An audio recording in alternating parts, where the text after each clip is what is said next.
The world was quiet. There was no wind, no sky, no sea, only a vast stillness, heavy and endless, like a deep and dreamless night. From that silence came the first stirring, a soft breath barely felt, as though the darkness itself exhaled.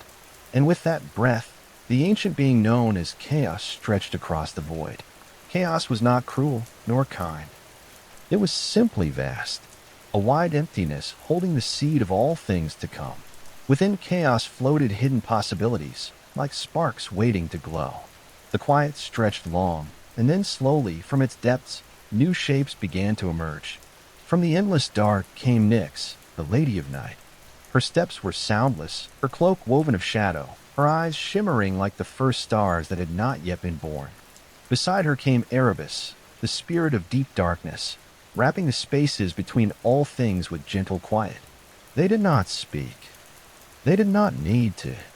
Their presence filled the silence with a tender hush. Night flowed around them, soft and calm, like a blanket drawn across the world that did not yet exist.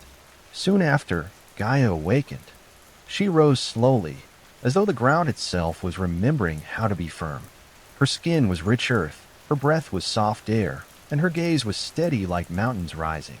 She stretched her arms, and the weight of her presence filled the void with substance. The stillness now had a foundation. Gaia's thoughts drifted gently. I will hold all that comes. I will cradle life when it stirs. I will be the bed where dreams take root. She smiled softly, and her smile was the first dawn. From Gaia's depths, another figure stirred. Uranus, the sky, unfurled above her. He stretched wide, endless and blue, his body shimmering with the promise of countless stars. When his gaze fell upon Gaia, he felt warmth. He spread himself over her, embracing her vast body, resting upon her like a soft canopy. Together, earth and sky breathed. Their breath carried the rhythm of the first heartbeat in the universe. In their closeness, children were born, being strong and timeless, each carrying a piece of their parents' essence. First came the Titans, tall and steady as mountain ridges. Their eyes glowed with calm fire, their hands shaped like rivers, their voices rolling like distant thunder. They stood between earth and sky, belonging to both. Gaia whispered to them, "You are my pillars, my guardians. You will keep the balance between me and the wide heavens above."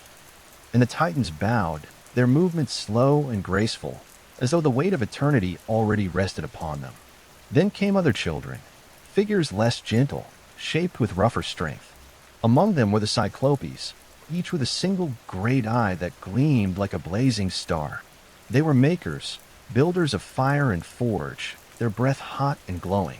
And there were the 100-handed ones, vast and heavy, with arms too many to count, their steps shaking the still-growing world.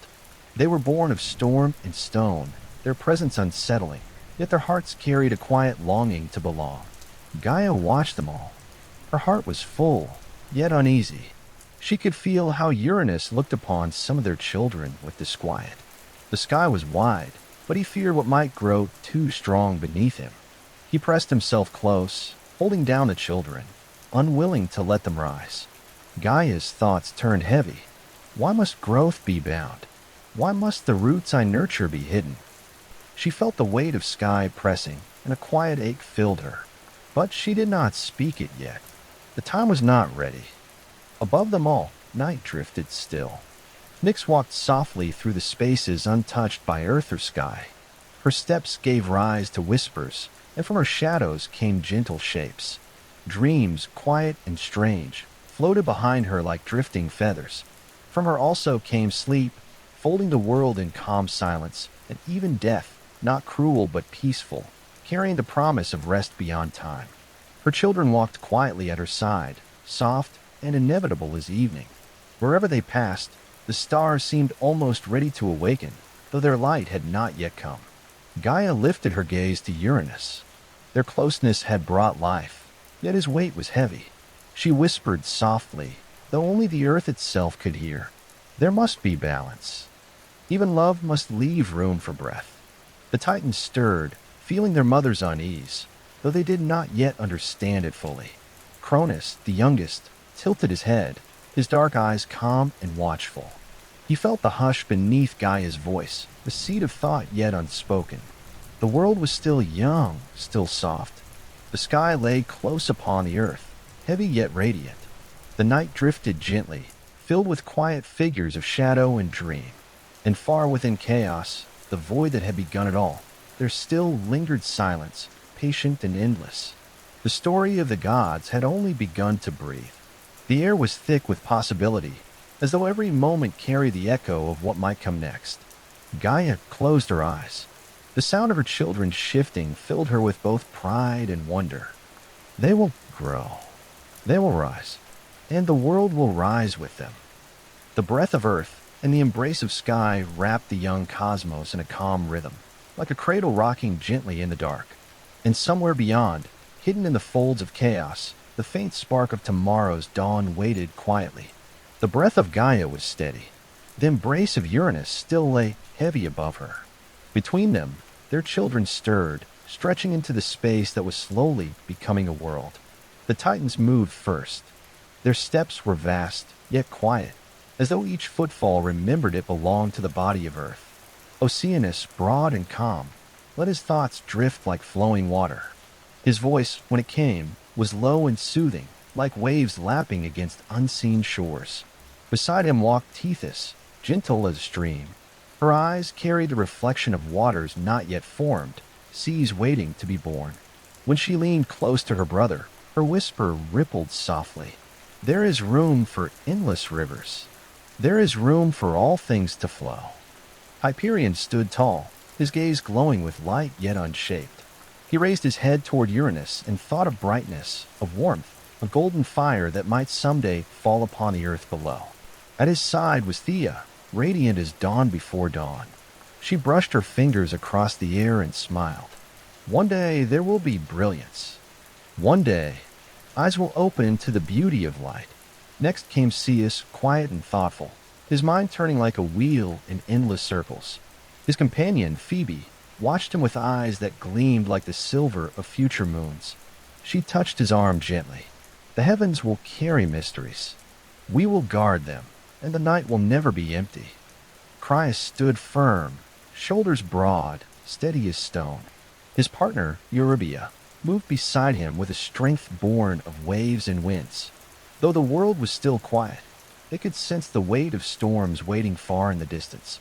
And then there was Rhea. Her voice was soft, her step graceful, her presence warm like fertile soil, ready to cradle life. Gaia looked upon her with deep affection, for in Rhea she saw a reflection of her own heart.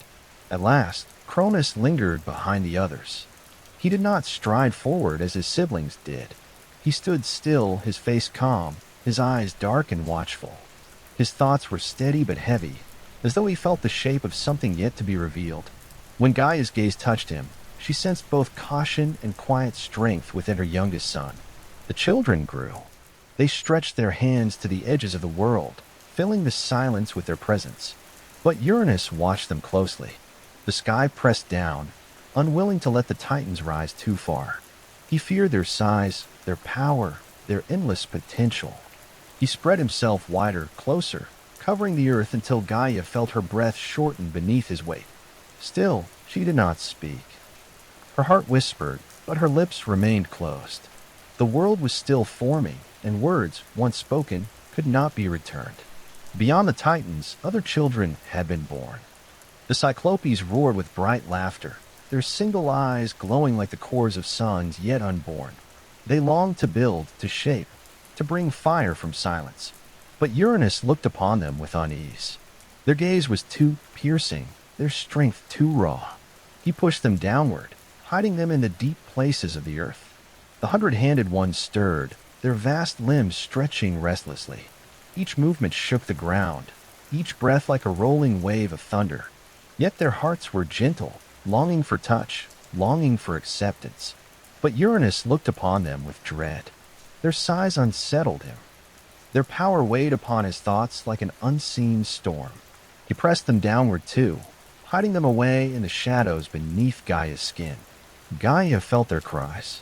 She felt their hands pressing upward, desperate for space.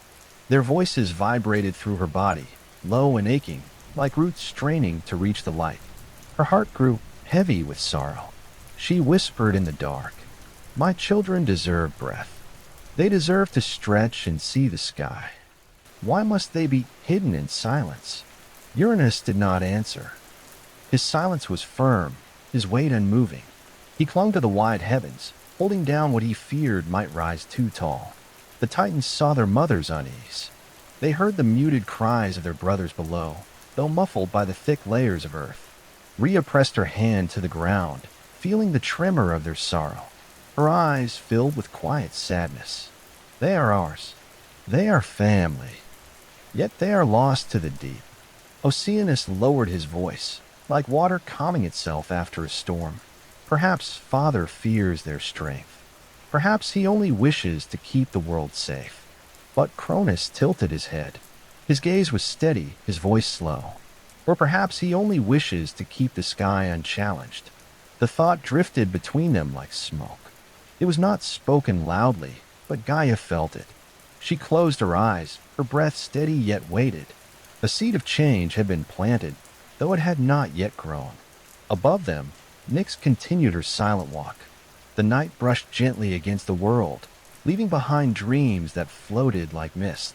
Sleep laid his hand upon the weary, and even Gaia's sorrow softened for a while. Yet in the dark, the truth did not vanish. The hidden children still pressed upward, their hearts aching for freedom. Gaia lay awake in her stillness. Her thoughts were slow, heavy as mountains, but they did not fade. She whispered softly into the silence, her words like roots threading through soil. "The world cannot grow if it is pressed too tightly. Life must breathe. Seeds must break their shells to rise. Even love can become heavy if it binds too close." Her voice did not carry upward to Uranus, but it reached the ears of her children. Cronus, quiet and listening, held the words close. In his chest, he felt the weight of his mother's sorrow, and it did not leave him. The night deepened. The Titans stood tall, the earth trembled with hidden cries, and the sky pressed down with endless weight. All was calm on the surface, yet beneath the calm, something was quietly shifting. The silence of chaos still lingered in the far distance, patient and vast. But within Gaia, patience was slowly becoming something else. Her children could feel it, though they could not yet name it. It was the beginning of change, and in the stillness, Cronus closed his eyes. He let the thoughts settle, quiet but firm, like a stone sinking gently into deep water. "When the time comes, I will rise." The world lay wrapped in stillness. Above, Uranus stretched wide, his cloak of sky pressed firmly upon Gaia. Beneath, the hidden children groaned in the darkness, their muffled cries trembling through the earth. The Titans stood between, tall and solemn, caught in the weight of silence. Gaia felt it all. Every sigh, every tremor, every sorrow was her own. Her heart ached with the heaviness of children who could not see the light. She whispered softly into the soil, "You are not forgotten. I feel your struggle. I carry your grief." From the depths, faint murmurs rose. The Cyclopes stirred, their single eyes burning quietly with the glow of hidden fire. The 100-handed ones pressed their vast hands against the stone that confined them. Their touch was heavy, yet pleading. Gaia closed her eyes, her breath long and slow. She thought, if they remain buried, the world will never breathe fully. Something must change. Her sorrow deepened until it became resolved. It was not loud, not fierce, but steady, like a river carving stone over endless time. She began to shape her plan, weaving it as roots weave beneath the ground, silent, unseen, yet powerful. The Titans felt their mother's quiet strength. Oceanus bowed his head, his voice flowing low like distant waves. "Mother, we hear your heart. Tell us what you need." Gaia looked upon her children. Her eyes, dark as fertile soil, glimmered with patience and sorrow. "Your father presses too close. He fears the children hidden below. Yet in his fear, he has forgotten love. He holds us all in shadow. This cannot last. One among you must rise to loosen the sky from the earth, to bring breath back to the world." The Titans exchanged glances. Their hearts were steady, yet hesitation rippled among them. The sky was vast. His weight was eternal. To stand against him was unthinkable. Oceanus stepped back, his waters folding into calm retreat. I am the flow of rivers. I do not rise against the sky. Hyperion's light flickered softly, then dimmed. I am the glow of day. My gift is brightness, not struggle. Ceus turned his gaze inward, his thoughts circling like stars unformed. I will ponder, but I will not strike. One by one, the Titans lowered their eyes. None would bear the burden. Only Cronus stood still, his head tilted, his expression unreadable. Gaia turned to him. Her voice was calm, her words measured. Youngest of my children, quietest of my sons, will you take this upon yourself? Will you bring change where silence has lingered too long? Cronus did not answer at once. His dark eyes lingered on the ground. He felt the weight of his mother's plea, the sorrow of his hidden brothers, the stillness of his fearful siblings. His thoughts moved slowly, steady as earth turned beneath the seasons. Finally, he raised his gaze. His voice was quiet but firm. If it must be done, I will do it. The words hung in the air, soft as a whisper, yet heavy as stone. Gaia reached toward him, her hand brushing lightly across his shoulder. Her touch was warm, filled with both gratitude and sorrow. Then you will be the one. You will carry the weight of change, but you will not stand alone. I will give you what you need. From her body, she shaped a tool. Her breath cooled the stone. Her hands sharpened the edge. From the heart of the earth, she formed a sickle, its blade strong and gleaming, curved like the crescent of a future moon. She placed it in Cronus's hands. He held it carefully. The blade was cool, heavy, alive with the essence of Gaia herself. Its edge caught the faint glow of Hyperion's light, reflecting a shimmer of silver in the dim. Cronus looked down at it and thought, this is not mine alone. This is the weight of the earth. This is the cry of the hidden ones. This is my mother's sorrow, shaped into steel. The other Titans stepped back. They did not speak. Their silence carried both relief and unease. Rhea, gentle and watchful, lingered near. Her eyes followed Cronus with quiet worry, though her heart held a soft thread of hope. Gaia's voice was low and calm. The time will come, my son. Wait for it with patience. When night is thickest, when the silence is deepest, then you will act, and the world will breathe again. Cronus bowed his head. His grip on the sickle was firm, yet his breath remained steady. He did not tremble. He did not rush. He simply waited, as the earth waits for seeds to break through soil. Above, Uranus stretched on, unaware. He gazed down upon the world, holding it close with his vast weight. He did not sense the quiet shift beneath him. The sky still believed himself eternal, unshaken, forever pressing upon the earth. But in the hush of the night, a change had begun. The blade gleamed softly in the hand of Cronus. The resolve of Gaia flowed steady as roots beneath the ground. The silence no longer carried only sorrow. It carried waiting. And in that waiting, the world leaned toward a moment that would soon arrive. Night spread her cloak gently over the world. The air was cool and still, wrapped in a soft hush of Nyx. Shadows lingered like drifting veils, and even the Titans stood quieter than usual, their breaths slow, their gazes lowered. Gaia lay calm, though within her calmness the weight of decision pressed steady. Her hidden children shifted faintly below, their muffled cries trembling like roots beneath stone. Cronus stood at her side, a curved sickle resting in his hands. Its silver edge gleamed faintly, catching whispers of starlight that had not yet fully awakened. He was silent. He had been silent since the moment his mother gave him the blade. But his stillness was not hesitation. It was waiting. Gaia had told him, when night is deepest, when silence is fullest, then the moment will come. Then he listened. Above, Uranus stretched wide, his great form pressing close to the earth. The sky gazed down at Gaia, his eyes deep and endless, yet heavy with possessive weight. He whispered softly to her, his voice rolling like distant thunder. Beloved Earth, I will cover you always. No light shall escape between us. No power shall rise apart from me. You are mine, and mine alone. Gaia did not answer. Her silence was calm, but beneath that calm, her heart ached. Love should not bind so tightly. Love should not bury children in darkness. Her thoughts pressed downward, carrying her silent sorrow to her son. Cronus felt it. He gripped the sickle more firmly, his face calm, his breath steady. Rhea stood a little behind him, her hands clasped together, her eyes shimmering with worry. She whispered softly, though only he could hear, "Brother, do you feel fear?" Cronus tilted his head, his gaze still fixed upward. His voice came low, even. "Fear and resolve are the same in my chest. One beats like the other. But I will not step away." The moment ripened. Nyx drifted close, her shadows thickening, her silence deepening. Sleep spread his soft hand across the world, lulling even the Titans into quiet stillness.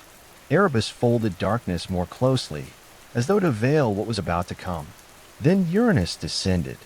He drew himself low, covering Gaia once more, pressing his vast sky body upon her earth. The closeness was heavy, suffocating. Gaia exhaled slowly, her breath long and quiet, and her eyes closed. Now her heart whispered. Cronus moved. With one hand, he steadied himself against the ground.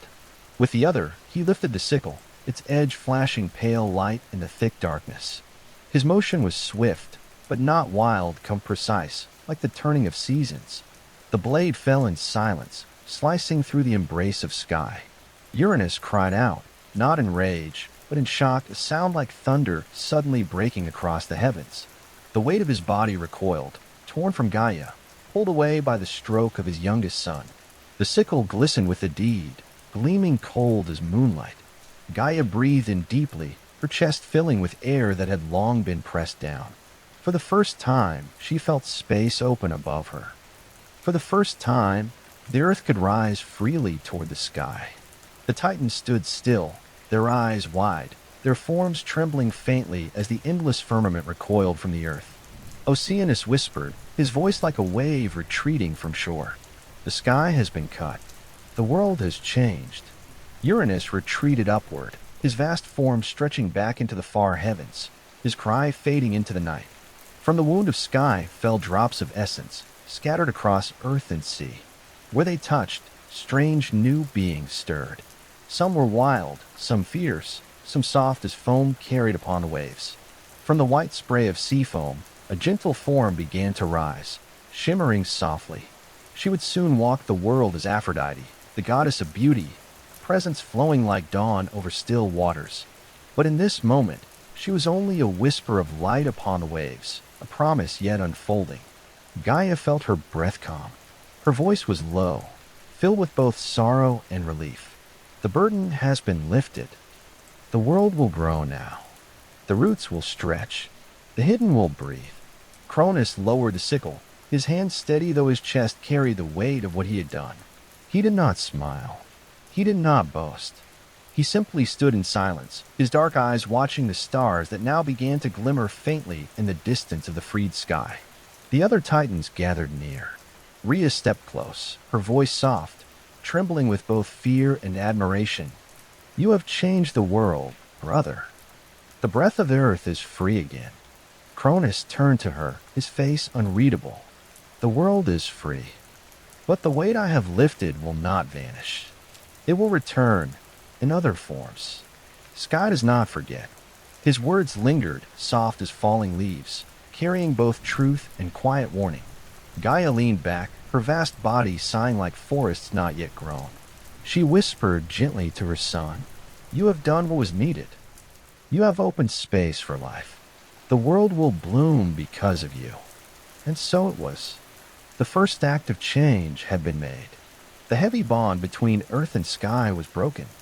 The world, once pressed in silence, began to breathe more freely. But above, Uranus nursed his wound, his voice low and bitter across the heavens. He whispered into the shadows, a curse drifting on the winds. "Cronus, my son, you may rise now, but your own children will rise against you. What you have done will be done to you." His words floated like thunder, too far to strike, but near enough to echo. Cronus heard them. He said nothing. Only his grip on the sickle tightened slightly before he lowered it to the earth. The night was quiet again. The stars, newly freed, twinkled softly, fragile as newborn lights. The sea foam glimmered faintly, carrying the promise of a goddess soon to be born. And Gaia, though calm, knew that peace would not remain forever. Yet for now, the earth breathed. The sky stretched high. The world rested in a gentle hush, waiting to see what would come next. The sky stretched high now, free from the heavy embrace it once pressed upon the earth. Stars began to shimmer faintly, scattering across the wide heavens like gentle sparks. The world breathed with new rhythm, no longer crushed, but open, vast, and filled with the promise of life yet to come. Cronus stood at the center of it all. The sickle rested at his side, gleaming faintly in the soft starlight. He did not lift it again. He simply held it as though it were part of him, a reminder of the choice that had shaped the world. The Titans gathered around him. Oceanus, broad and calm, stepped forward first. His voice rolled like deep water. "Brother, the weight of father has fallen. The earth is free, and the sky has opened. Will you guide us now?" Cronus looked at him, his dark eyes steady. "If none else will, I will." The words were soft, but they settled heavily into the hearts of the Titans. For none had dared take the sickle before him. None had dared arise, and so none challenged him. Rhea stood near, her gaze upon her brother. Her presence was soft, warm, and grounding. Her voice, when it came, was like the hush of morning wind across untouched fields. "If you rule, let it be with balance. Let the earth breathe. Let the sky remain high. Let no child be buried away again." Cronus inclined his head. Her words lingered in him like a seed buried in soil. So the Titans gave their voices in quiet agreement. They crowned Cronus as king, not with gold nor fire, but with the silence of consent, the bowing of heads, the turning of eyes toward him. The age of Cronus began. The world grew. Oceanus stretched his waters, and rivers began to flow. Tethys guided them, shaping soft streams and gentle waves. Together, they let seas form, embracing the edges of the earth with calm movement. Hyperion lifted his golden gaze, and from him rose the light of the sun. Thea walked at his side, and her radiance softened his brightness into warmth. Together, they painted the heavens with dawn and dusk. Ceus turned his thoughtful eyes to the night sky, and Phoebe touched the darkness with silver light. Together, they set the path of the moon, letting its glow calm the shadows of evening. Crius, broad and steady, set the winds into motion. And Eurybia, with her strength of waves and storms, stirred the seas with breath and tide. From their union, the world began to shape. Mountains rose gently. Forests spread, their roots drinking from hidden streams. Fields stretched out, wide and fertile. And the sky carried both light and dark, day and night, sun and moon. Gaia watched it all with quiet pride. Her heart swelled as she felt the growth of trees, the flowing of rivers, the soft touch of rain upon soil. This is what I dreamed. This is what I carried within me. But though the earth blossomed, though rivers flowed, though stars filled the wide heavens, Cronus carried a weight within him. His father's voice still lingered. The curse had not left his ears. What you have done will be done to you. Your own children will rise against you. At times, when the night grew still, Cronus would hear it again, soft as distant thunder. He would tighten his grip upon the sickle, though he had no need to raise it, and in his chest a shadow of unease would stir. Rhea saw this. She stepped close to him often, her hand brushing lightly against his arm, her voice calm and steady. "The world is wide now. Do not let fear bind you, brother. Fear can press heavier than the sky if you let it linger." Cronus looked at her, his gaze unreadable. The sky once pressed upon the earth until no breath remained. "I fear my own children may press upon me the same." Her eyes softened. "Then rule not with weight, but with gentleness. If you hold with care, perhaps no child will wish to rise against you." Her words were like water on stone, gentle, slow, but shaping. Yet Cronus's thoughts remained clouded. Still, his reign was steady. He ruled with quiet strength, his presence calm, his judgment firm. The Titans spread across the world, shaping seas, skies, and lands. Their children began to stir as well, each carrying gifts that would ripple through time. And from the sea, where foam had gathered from the fall of Uranus, a figure finally stepped forth. Aphrodite, born of waves and spray, rose with beauty so gentle it softened even the sternest gaze. Her hair flowed like golden currents, her eyes shimmered like the sea at dawn, and her smile carried warmth as though she had always belonged to the world. Where she walked, blossoms unfurled. Where she looked, hearts stirred with quiet wonder. Even Cronus, heavy with his father's curse, felt a soft easing in her presence, as though for a moment the weight lifted from him. Gaia welcomed her warmly. Child of the sea, you are light where heaviness lingers. You will remind the world that beauty can bloom even after sorrow. And so, under Cronus's reign, the world grew rich and full. Rivers sang, stars twinkled, the mountains stood tall, and Aphrodite's gentle presence softened the sharp edges of memory. Yet, beneath the calm, the curse still echoed. Cronus carried it in silence. It sat in him like a shadow waiting, patient and quiet. And though the earth was free, though the sky was high, though the seas laughed with waves, the seeds of unease had already been sown. Cronus lifted his gaze to the stars one night, their light falling soft across his face. His hand rested on the sickle beside him. And he thought, the world is blooming now.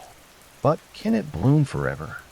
The question lingered in the quiet air, unanswered, carried on the wind like a whisper to tomorrow. The world was rich with growth. Rivers wound softly across valleys. The sun rose and set, its golden warmth easing into silver calm as the moon followed. Seas breathed with tides, and forests whispered with leaves that had only just begun to grow. In the stillness of this world, Cronus and Rhea walked together. He carried the weight of kingship, quiet and steady. She carried gentleness, warmth flowing from her presence like soft streams across the earth. Cronus looked at her often. Her voice was calm, her hand light when it rested upon his arm. He found himself drawn to her stillness, as though her presence softened the unease his father's curse had planted within him. One evening, as stars spread across the wide sky, Cronus spoke to her. Rhea, you hold balance. You remind me that love does not need to bind. Stay with me, and together we will keep the world in harmony.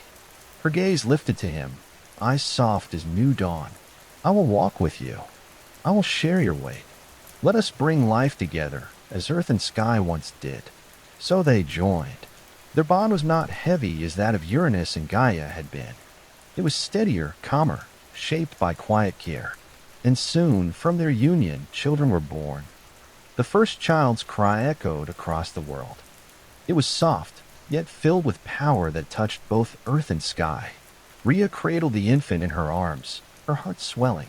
She whispered, Hestia, the goddess of a hearth warm and steady, had come into the world. But as Rhea held her daughter close, Cronus's face grew shadowed. His father's words rang again in his mind. Your own children will rise against you. He looked at the child, so small, so innocent. Yet in her, he saw the shape of prophecy. Fear coiled in his chest. His hand trembled as he reached forward. Rhea's voice wavered. What troubles you, my husband? Cronus spoke slowly, his voice heavy. I cannot let them rise. I cannot let them grow strong enough to do what I once did. The curse must not take root. Rhea's eyes widened.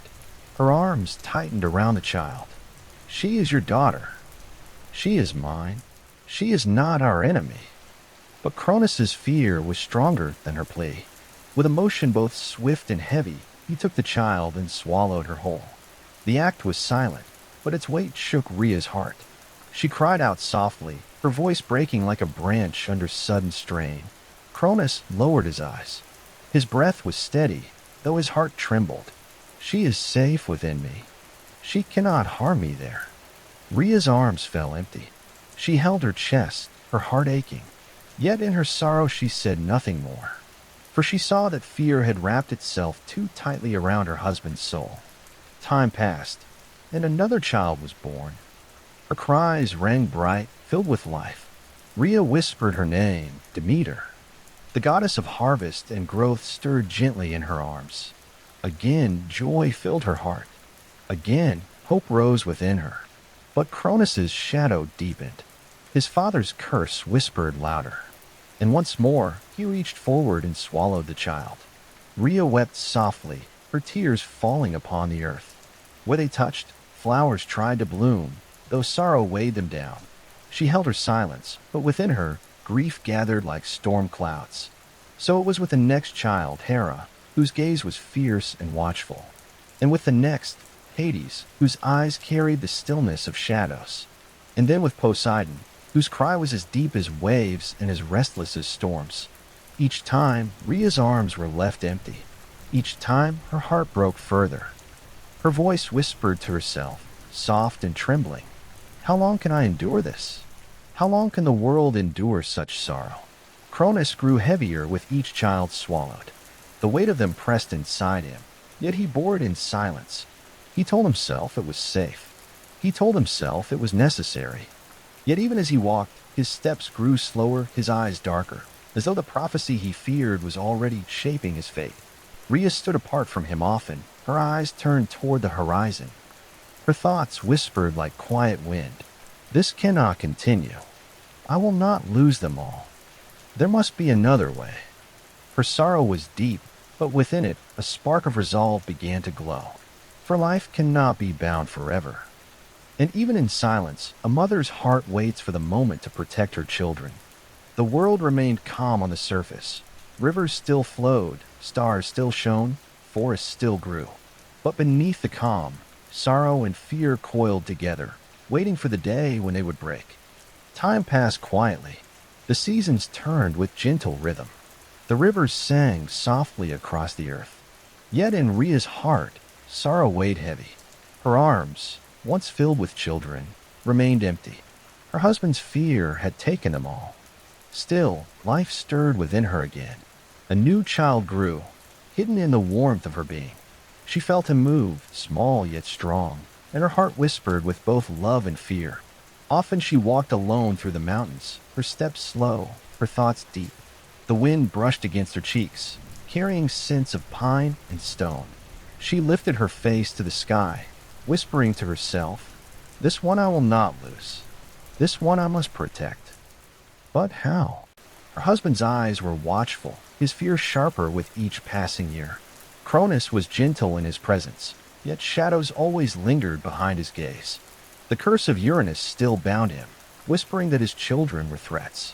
One night, as the stars spread bright across the heavens, Rhea sought the counsel of Gaia, her grandmother.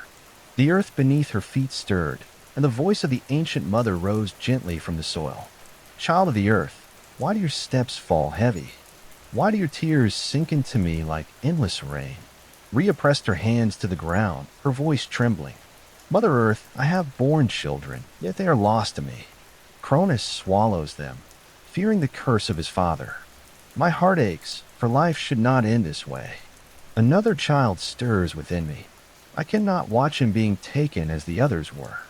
Show me a way." The earth rumbled softly, like distant thunder made gentle. Gaia's voice carried calm strength. "Life cannot be swallowed forever. The circle must turn. This child will rise, and through him, balance will return. Take him far from Cronus's sight. Hide him in the shadows of Crete, upon the mountain of Ida. There he will grow in safety." Rhea's breath steadied. Her hands curled against the earth, as though drawing strength from its roots.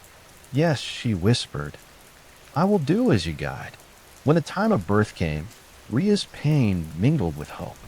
Her cries echoed softly through the caves of Crete, hidden from Cronus's ears. There, beneath the dark stone, by the firelight of Gaia's care, a child was born. She lifted him close, his warmth pressing against her heart. His eyes open, bright and wide as the night sky. A small cry left his lips, soft yet filled with strength. Rhea pressed her cheek to his, tears falling gently onto his skin. "Zeus," she whispered, "you will not be lost. You will live. You will grow."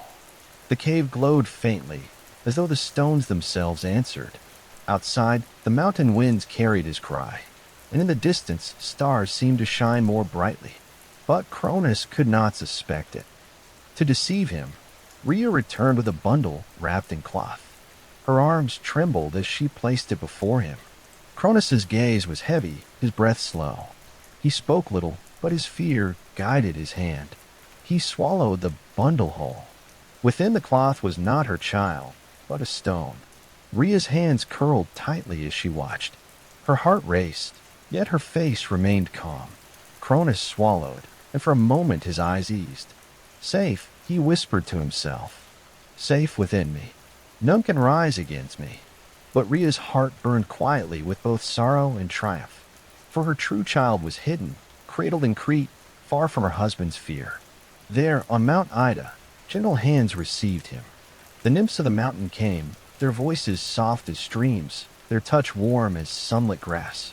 They rocked the child in their arms, feeding him with milk from the goat Malphia, whose presence was steady and kind.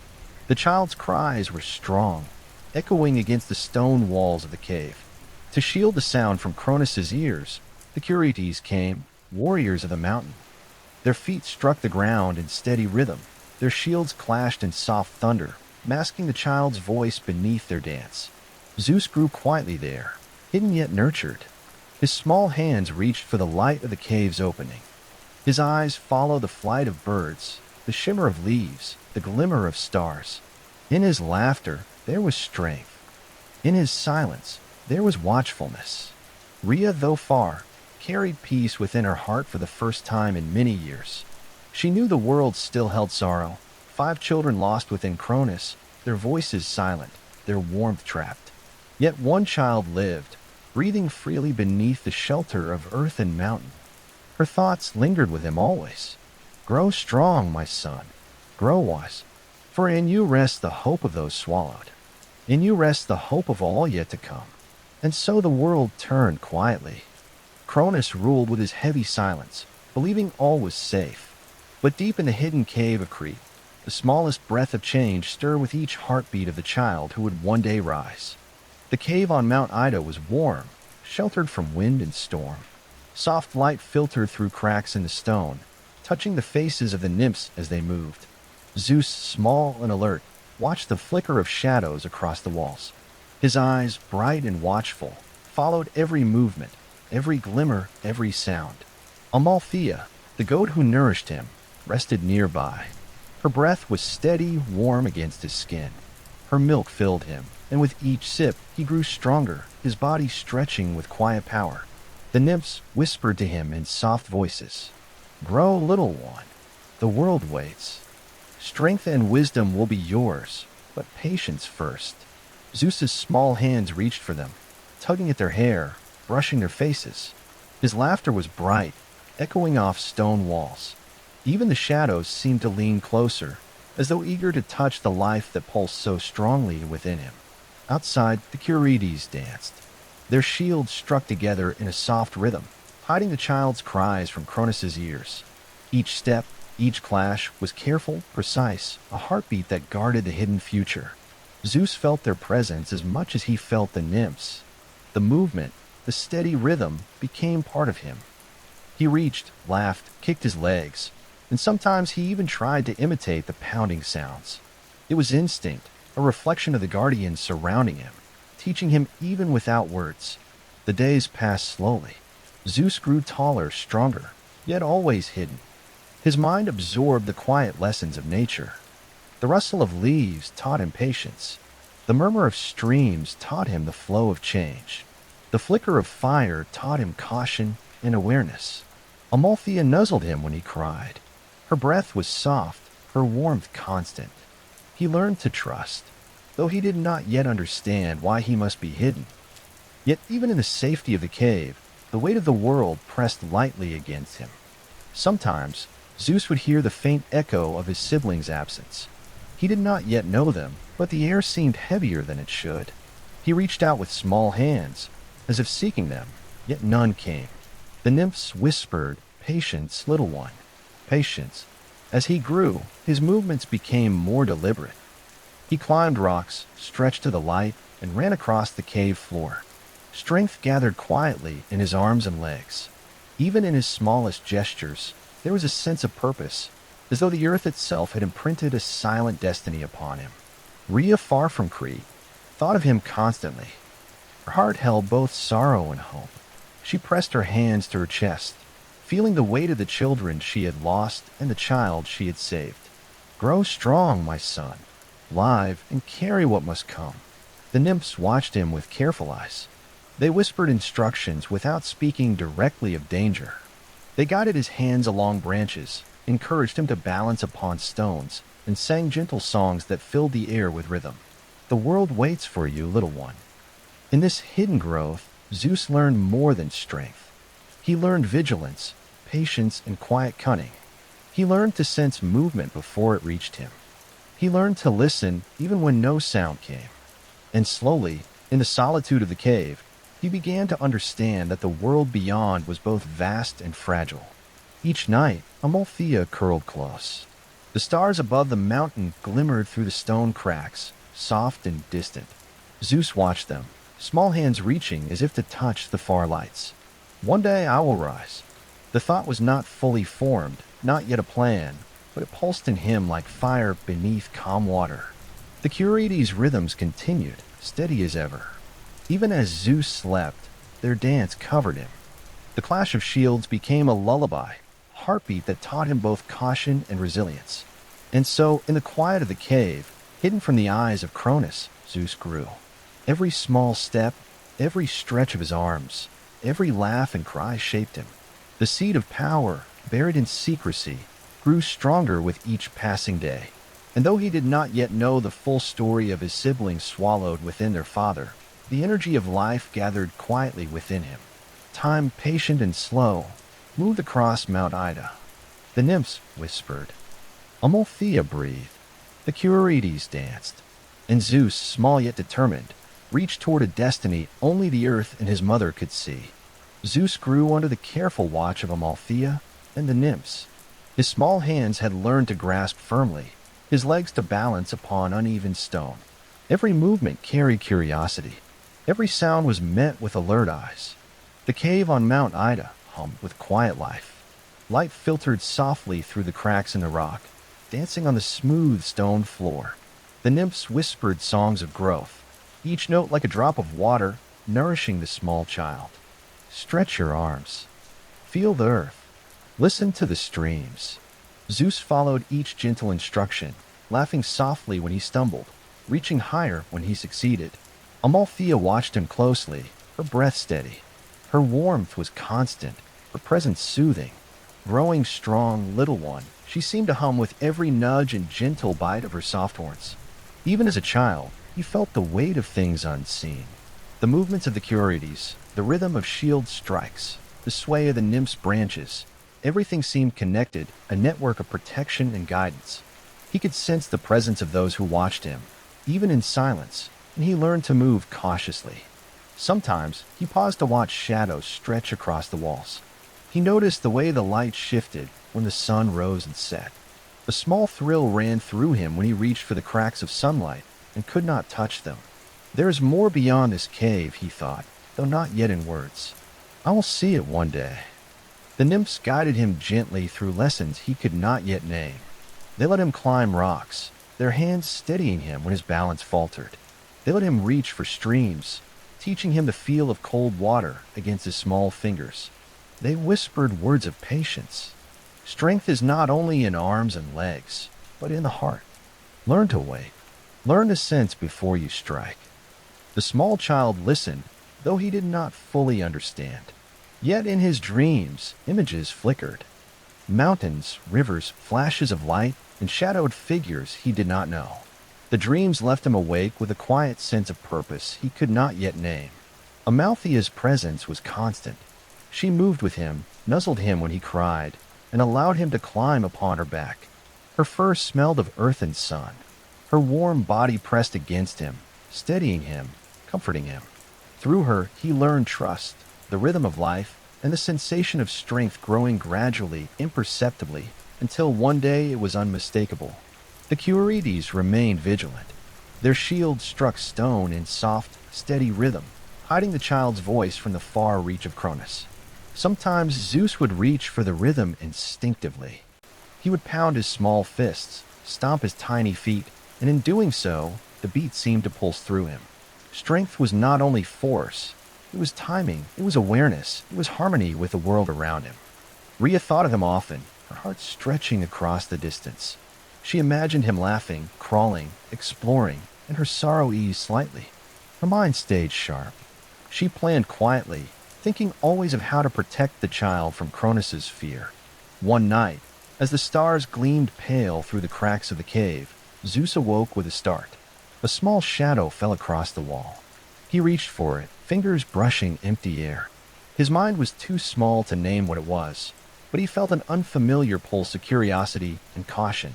The nymphs whispered, moving closer to calm him. "All is well, little one. The world waits, but not yet." His small heart beat fast with exhilaration and fear. Yet the fear did not paralyze him. It sharpened him, heightened his senses. Even as a child, he learned that the world contained danger and protection in equal measure. He learned to measure movement, to sense intent, to anticipate the unknown. Amalthea nuzzled him as he settled again, her warm breath easing the rapid pulse of his small chest. He curled against her side, his eyes tracing the flicker of the firelight across the stones. "There is life beyond this cave," he thought. "There is power I will need." As he grew, his mind began to question more. He noticed patterns in the movement of the nymphs. He sensed the rhythm of the Curetes' shields. He followed the flight of birds outside the cracks of the cave. Even the leaves that brushed the edges of the stone floor became lessons in movement, in timing, and awareness. Each day he grew stronger, not only in body but in spirit. Small muscles lengthened and strengthened. Curiosity expanded. Awareness sharpened. Every motion was deliberate, every gaze alert. He was learning to survive, to sense, to grow in a world hidden but alive. The nymphs whispered stories to him as well, tales of the earth, the sea, and the sky. They spoke of siblings he had not yet met, swallowed by fear, though they did not name them directly. They taught him to observe, to reflect, to understand the delicate balance of life and power. Time passed slowly, yet with relentless motion. Zeus began to walk with purpose along the cave floor. He climbed higher, tested his strength, reached for what seemed unreachable. He learned patience and persistence. He felt the small pulses of the earth beneath him, the soft whisper of wind through stone. Even in the quiet, he sensed the future. Not clearly, not fully, but faintly, like a shadow in the corner of vision. A power, a presence, a destiny waiting to rise. He did not know its shape, but the instinct within him stretched, ready, alive, waiting for the moment to bloom. And so the days and nights passed in a quiet rhythm. Amalthea's warmth, the nymph's guidance, the Curetes' shields, and the hidden lessons of earth and sky all shaped the child who would one day stand against fear itself. Zeus grew, hidden and patient. His laughter echoed softly through the cave. His hands explored, his eyes observed, and his heart began to understand that he was not only a child, but a force in waiting. Time flowed quietly across Mount Ida, and Zeus grew taller each day. The cave, hidden from Cronus's eyes, became his small universe. Its walls echoed with laughter, cries, and the rhythm of the Curetes' shields. Every sound and every shadow became part of his learning. Amalthea's soft breath and warm body pressed close to him. She taught him patience through her presence. When he became restless, she nudged him gently, guiding his movements. When he cried, she soothed him with the press of her body and the gentle touch of her horns. Through her, Zeus learned the first lessons of trust and strength. The nymphs whispered lessons as well. They encouraged him to climb the uneven rocks of the cave, testing his balance. They guided him to the streams that trickled from the mountainside, teaching him how to feel the water and anticipate its flow. The world has currents, little ones. Learn to move with them, not against them, they said, their voices soft and melodic. Zeus's small hands and feet grew steady and precise. He learned the pulse of the cave, the way shadows stretched and shrank with the passing sun. He felt the tremor of wind through cracks in the stone, and he reached instinctively to steady himself, to prepare for what might come. Even as a child, his mind sensed patterns, rhythms, and movements before they fully appeared. The Curetes danced tirelessly, their shields clanging in steady, synchronized beats.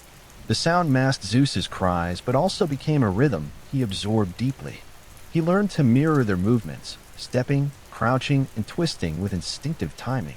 Every footfall and clash of shields impressed lessons of vigilance and coordination into his growing body. At night, the stars glimmered through cracks in the cave. Zeus would stare at them, small fingers reaching upward, imagining the heights beyond the stone walls. One day, I will see the world beyond, he thought, though he did not yet speak the words aloud. The vision was faint, more instinct than thought, but it shaped him as surely as any lesson. Amalthea moved with a quiet grace, guiding him gently. When he crawled or stumbled, she nudged him towards steadiness. When he cried from hunger or frustration, she nuzzled him with warmth and comfort. Through her, Zeus learned not only strength, but patience and resilience. The nymphs taught him other things as well. They showed him the hidden textures of leaves and stones, the subtle scents of the forest beyond the cave, and the soft music of streams flowing over rock. Each lesson was gentle but deliberate, shaping his awareness. See what others do not see. Hear what others do not hear. Move before danger arrives. Zeus learned quickly. He climbed higher into the cave, stretching small arms toward light filtering through narrow cracks.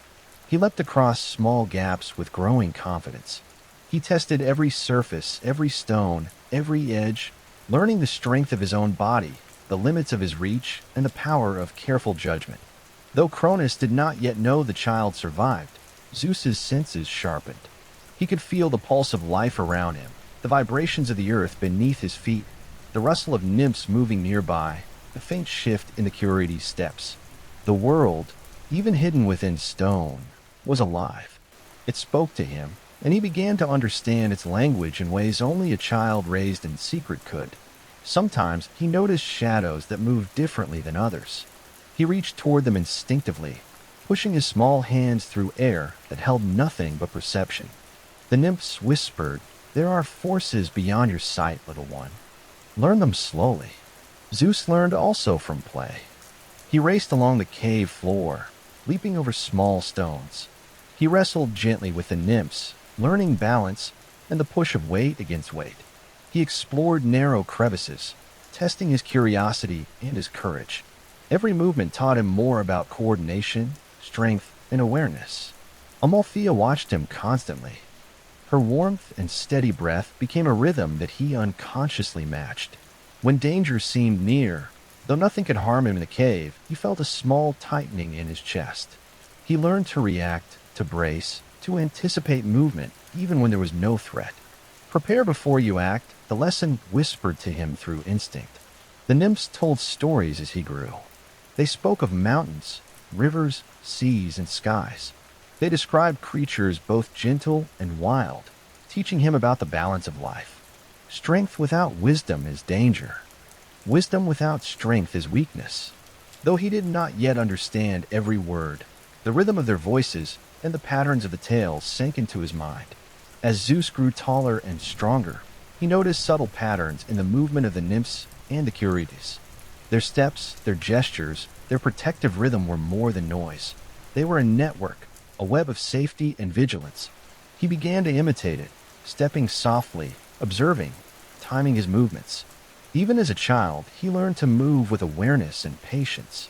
Rhea thought of him constantly, though she was far away. Her mind clung to every hope that he would grow safely, that Cronus would not find him.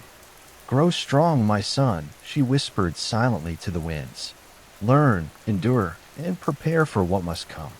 Time passed slowly, measured in sun and shadow. Zeus's body strengthened. His mind sharpened. His curiosity deepened. Every day brought lessons of life, movement, and awareness. The hidden cave became a universe of growth, each corner, each stone, each stream contributing to his strength. Even in play, he absorbed lessons of survival. He noticed how branches bent under his weight, how water rippled beneath his fingers, how firelight flickered across the cave walls. He felt the pulse of the earth, the rhythm of the wind, and the flow of life in all things. There is an order here. There is rhythm. I will learn it. And so, under the care of Amalthea, the nymphs, and the watchful rhythms of the Curetes, Zeus grew strong in body, wise in thought, and alert in spirit. He did not yet know the full story of his siblings or of Cronus's fear. Yet in every heartbeat, every gesture, and every motion, the foundation of his future power took shape quietly, inexorably. Mount Ida remained a sanctuary, a hidden world of soft light, steady warmth, and careful guidance. And within its protected shadows, the child who would one day rise against fear and reclaim what was lost grew, strong, aware, and destined. The days on Mount Ida grew long and quiet. The sun drifted slowly across the sky, casting golden light through the narrow cracks of the cave. Zeus stretched his small arms toward the warm beams, feeling the heat against his skin and the solidity of the stone beneath his feet. Each movement, each touch brought understanding of his own growing body. Amalthea pressed close, her breath steady against his neck. Her warmth was a constant comfort, a rhythm he came to depend upon. Her horns nudged him gently when he stumbled, and when he cried from frustration or fatigue, her soft nuzzle calmed him. Through her, he learned the first lessons of patience, trust, and resilience. The nymphs continued their quiet guidance.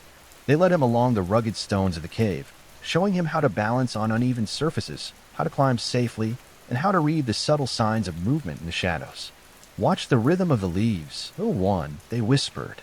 Every rustle tells a story. Every vibration carries meaning. Zeus listened and observed, small eyes tracking every flicker of light and movement. He learned instinctively to anticipate changes in his environment. Even in the stillness of the cave, he could feel the pulse of life around him, the soft murmur of hidden streams, the quiet shuffle of the nymphs' feet, and the steady beat of the Curetes' shields. The Curetes danced tirelessly outside the small openings of the cave, their shields clashing in a gentle but constant rhythm. Zeus had learned to feel the vibrations through the stone floor, to anticipate the movement without even looking. Sometimes he tried to imitate their steps, his small legs stepping and twisting in imitation. It was play, yet each movement strengthened him, sharpened his awareness, and taught him patience. The nymphs told stories as he grew. They spoke of the mountains, the rivers, and the wide world beyond the hidden cave. They described creatures of every shape and size, teaching him the balance of life. Strength without wisdom is danger. Wisdom without strength is weakness. Though he did not yet understand all the words, the rhythm of the stories sank into him, shaping his instincts. Zeus explored the cave endlessly. He climbed the rocks, balanced on narrow ledges, and traced his small fingers along the cracks in the stone. He listened to the water trickling from hidden streams, feeling the current against his skin. He reached for shadows and sunlight alike, testing boundaries, learning to measure effort and timing. Even his laughter became a lesson, echoing softly through the stone walls and teaching him about space, sound, and resonance.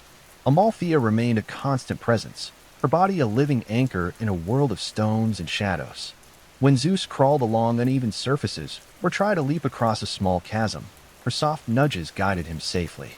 He learned to trust instinct, to coordinate movement, and to gauge force. Strength was not simply muscle. It was awareness, patience, and timing. The Curetes' rhythm, always present, became second nature to him. Their shields struck in a cadence that hid his cries from Cronus, but also taught him balance, coordination, and focus. He learned to synchronize his small movements to their beat, testing his reflexes, his observation, and his adaptability. One day, as he crawled toward the opening of the cave, a small gust of wind brushed against his face. Leaves and dust tumbled gently across the stone floor. Zeus's small fingers reached instinctively, catching nothing, yet feeling the air's movement. The world outside is alive, he realized, though he did not yet know the words. Every sound, every motion, every shadow tells a story. The nymphs smiled quietly, watching him observe the smallest details. They whispered lessons indirectly, guiding him without overt instruction. Notice, observe, anticipate. Each lesson seeped into his being, a slow layering of knowledge, patience, and intuition. Amalthea nuzzled him when he paused, pressing warm breath against his cheek. He leaned into her comfort, feeling her strength flow into him. Her warmth was not only protection, it was a rhythm he learned to match, a cadence of calm power that steadied his small heart. Zeus began to practice climbing higher within the cave. He tested the ledges, learned where to place his hands and feet, and measured distance instinctively.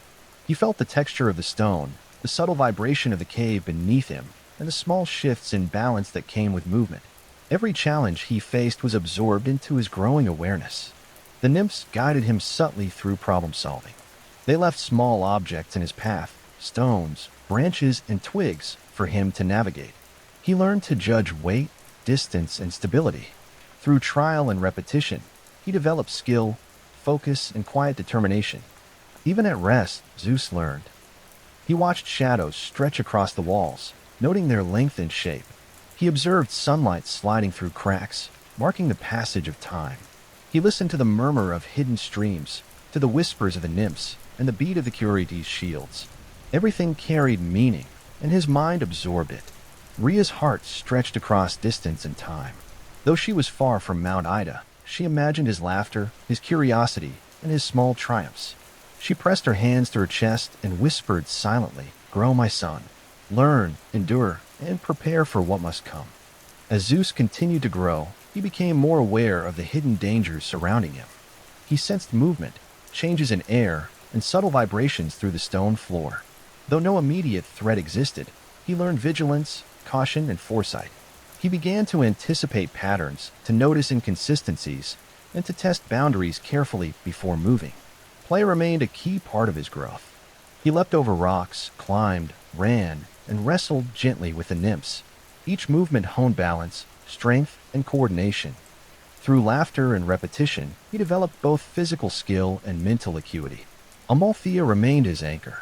Her warmth and steady presence taught him trust and comfort. Her gentle nudges taught patience. Her quiet care shaped him into a child who understood both power and restraint. The nymphs' stories continued to layer knowledge. They told of the oceans, the sky, the forests, and mountains, instilling curiosity and awareness. They hinted at siblings he had yet to meet, swallowed by Cronus, though never naming them. The knowledge of loss, though indirect, seeded in him empathy, careful observation, and awareness of the weight of life. And so, under the shelter of Mount Ida, Zeus grew stronger in body, sharper in mind, and more alert in spirit. Each small action, climbing, running, observing, playing, was a lesson. Each beat of the Curites' shields, each whispered song of the nymphs, and each touch from Althea shaped him quietly yet powerfully. Even as a hidden child, unaware of his full destiny, he felt the pull of what was to come. A quiet energy pulsed in him. A sense of purpose, instinctive and unformed, flowed with every heartbeat. Though he could not yet name it, the force within him was growing. Time on Mount Ida passed slowly, measured in steps, laughter, and observation. And with each passing day, the child hidden from Cronus became ever more capable, ever more aware, and ever more ready to face the world when the moment finally came. Zeus had grown taller now, his small body strong and balanced, his mind alert and curious. Mount Ida, though hidden and sheltered, had become a world of lessons. Every stone, every shadow, every flicker of sunlight taught him something new. The rhythms of the Curites, Amalthea's warmth, and the gentle guidance of the nymphs had shaped him into a child both aware and capable. One morning, as golden light spilled into the cave, Zeus noticed a small stream flowing through a crevice. Its water shimmered, clear and cold, winding between stones worn smooth by time.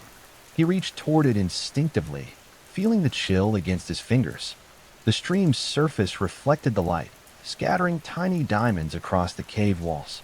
For a moment, he simply watched, absorbing the quiet lesson of patience and observation. Amalthea nudged him gently with her horn. Her breath warmed his cheek.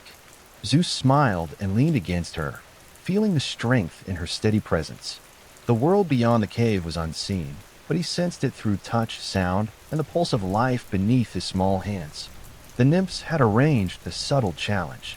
They placed rocks and branches along the path of the stream, testing his balance and awareness.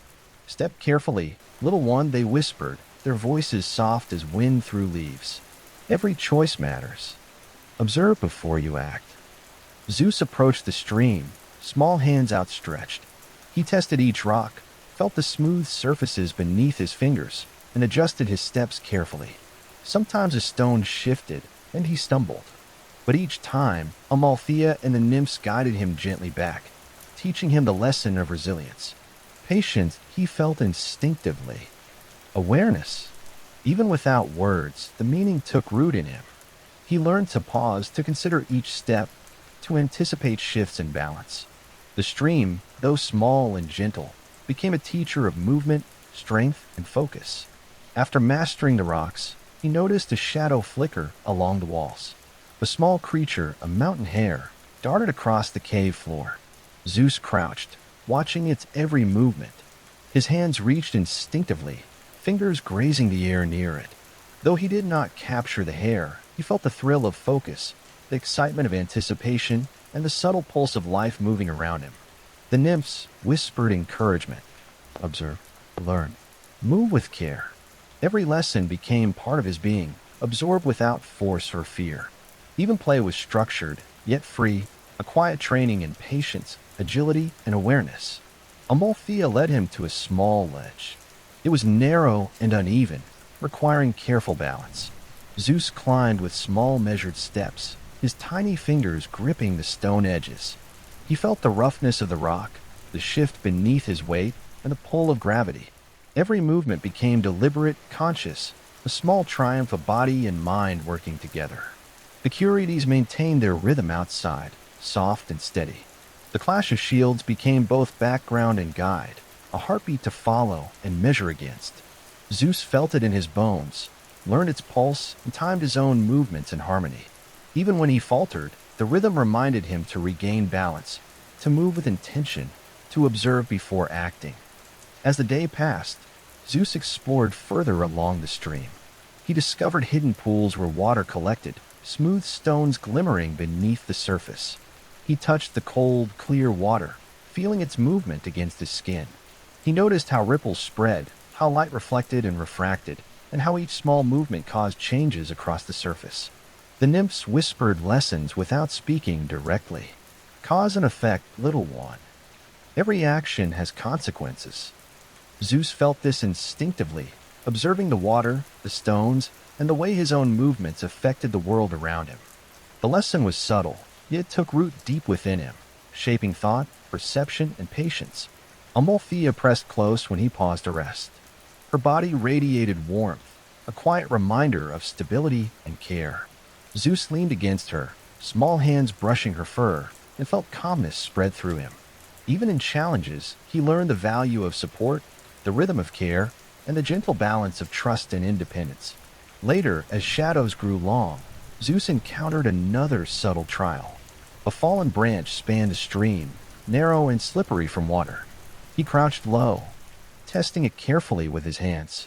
The nymphs encouraged him silently, letting him find the path without intervention. He stepped slowly, feeling the wood shift beneath him. A slip would have sent him into the cool water below. Yet he adjusted, learning to read texture, balance, and resistance. Each step reinforced strength and awareness, patience and focus. The day drew to a close, and golden light faded into soft silver. Zeus sat on a smooth rock, watching the water shimmer in the dimming light. He pressed his hands together, feeling warmth, balance, and strength flowing through his body. Even as a hidden child, he understood that growth required careful observation, deliberate action, and trust in oneself and those who guided him. Amalthea curled beside him as the stars began to appear through cracks in the cave. The nymphs whispered gentle songs, soft as the wind through leaves. Rest now, little one. Tomorrow holds new lessons. Zeus closed his eyes, small fingers brushing the smooth stone, feeling the pulse of life beneath him, and drifted into a quiet sleep filled with dreams of movement, balance, and discovery. Rhea, though far from Mount Ida, thought of him often. Her heart reached across distance and time, a quiet connection of love and hope. Grow, my son. Learn, endure, and prepare for what must come. Her voice was carried on the wind, touching him gently, though unseen.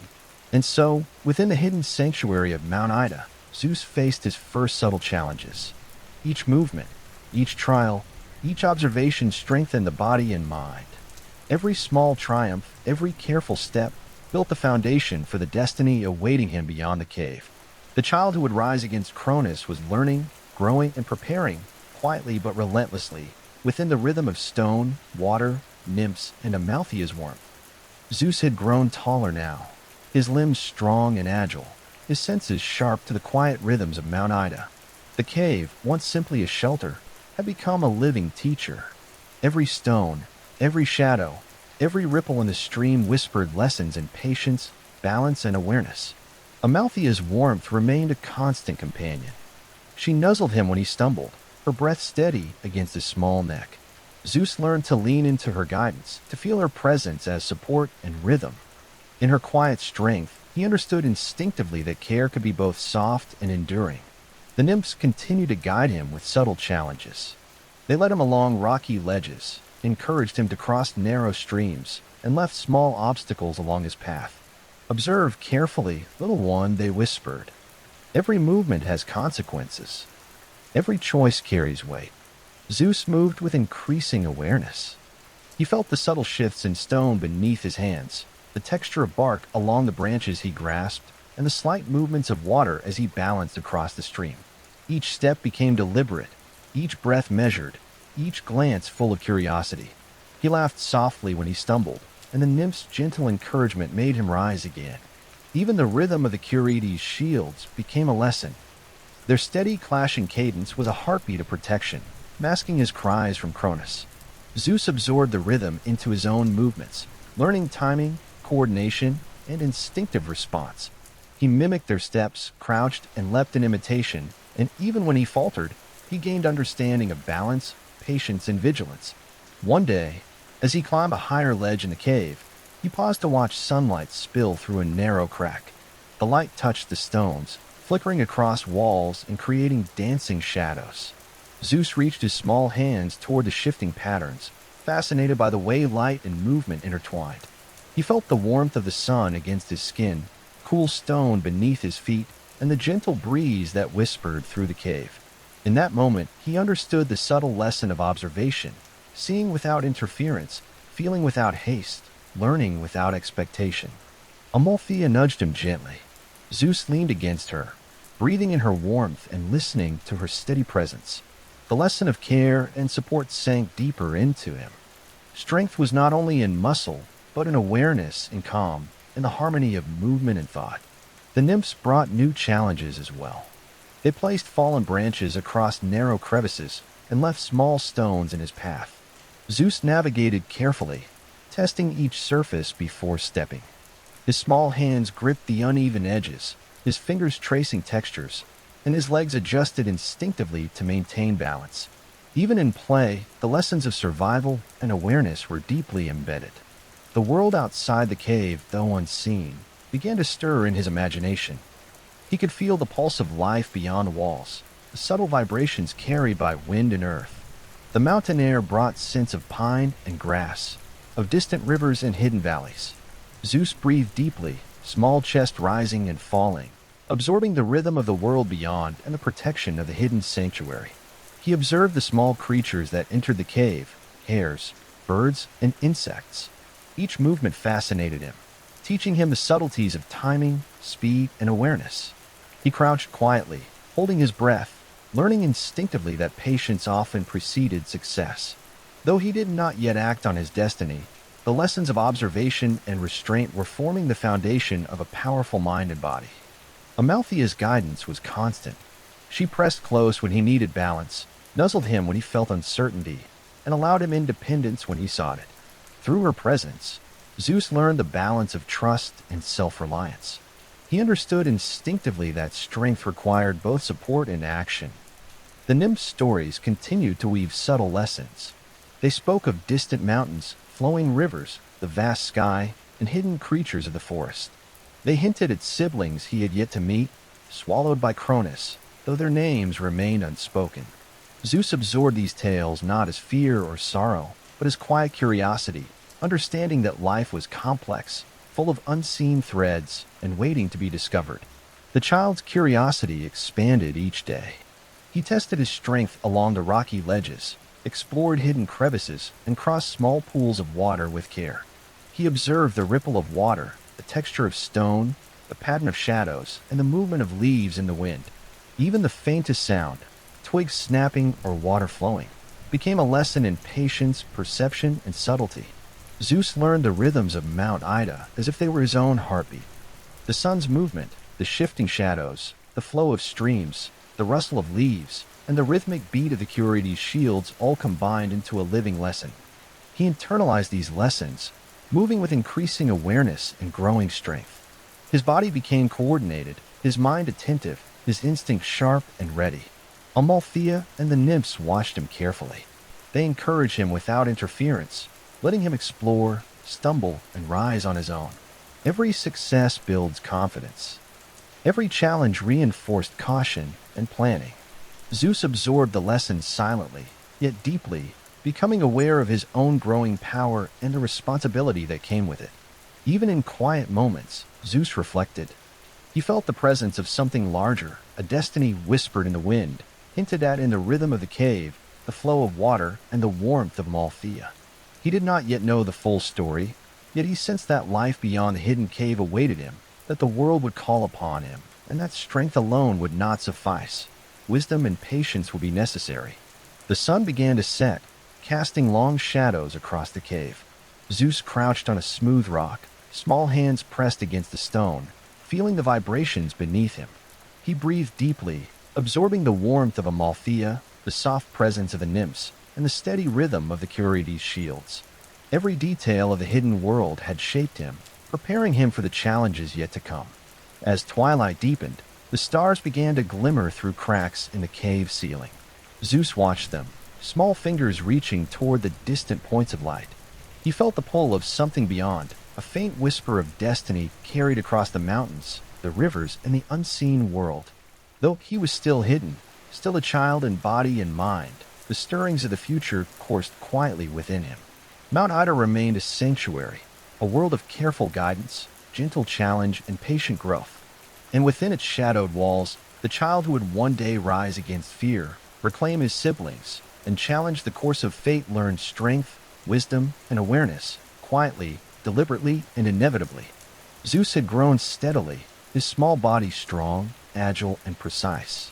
The cave on Mount Ida remained a sanctuary. It was no longer a mere hiding place. It was a classroom, a living teacher, and a world of subtle challenges. Every stone, shadow, and sound carried meaning, shaping him day by day. Amalthea pressed close, her warm body and steady breath a constant anchor. Her horns nudged him gently when he stumbled. Her soft fur brushed against his skin when he paused. Through her presence, Zeus learned the rhythm of care, the steadiness of trust, and the quiet power of patience. He understood instinctively that strength alone could not carry him. Wisdom and support were equally necessary. The nymphs arranged lessons with gentle precision. Branches were placed across uneven stones, stones were scattered along narrow paths, and small streams flowed where he had to balance carefully. "Observe first, little one," they whispered. "Patience and timing guide every step." Zeus approached each challenge with curiosity. He crouched low, small hands brushing the rocks, testing textures and stability. He measured distance with instinctive calculation. Sometimes he stumbled, slipping slightly into shallow pools of water or against mossy stones. Each failure was met with encouragement. Each success reinforced the quiet rhythm of learning. Even play became a form of training. Zeus leapt across narrow ledges, climbed over rocks, and explored crevices of the cave with measured care. Every movement strengthened his balance, refined his timing, and expanded his awareness. The cave floor, uneven and unpredictable, became both a playground and a teacher. The Curides continued their tireless dance outside the cave. Their shields clanged in a steady cadence that masked the child's cries from Cronus's ears. Zeus felt the vibration through the stone floor, aligning his own small movements to their rhythm.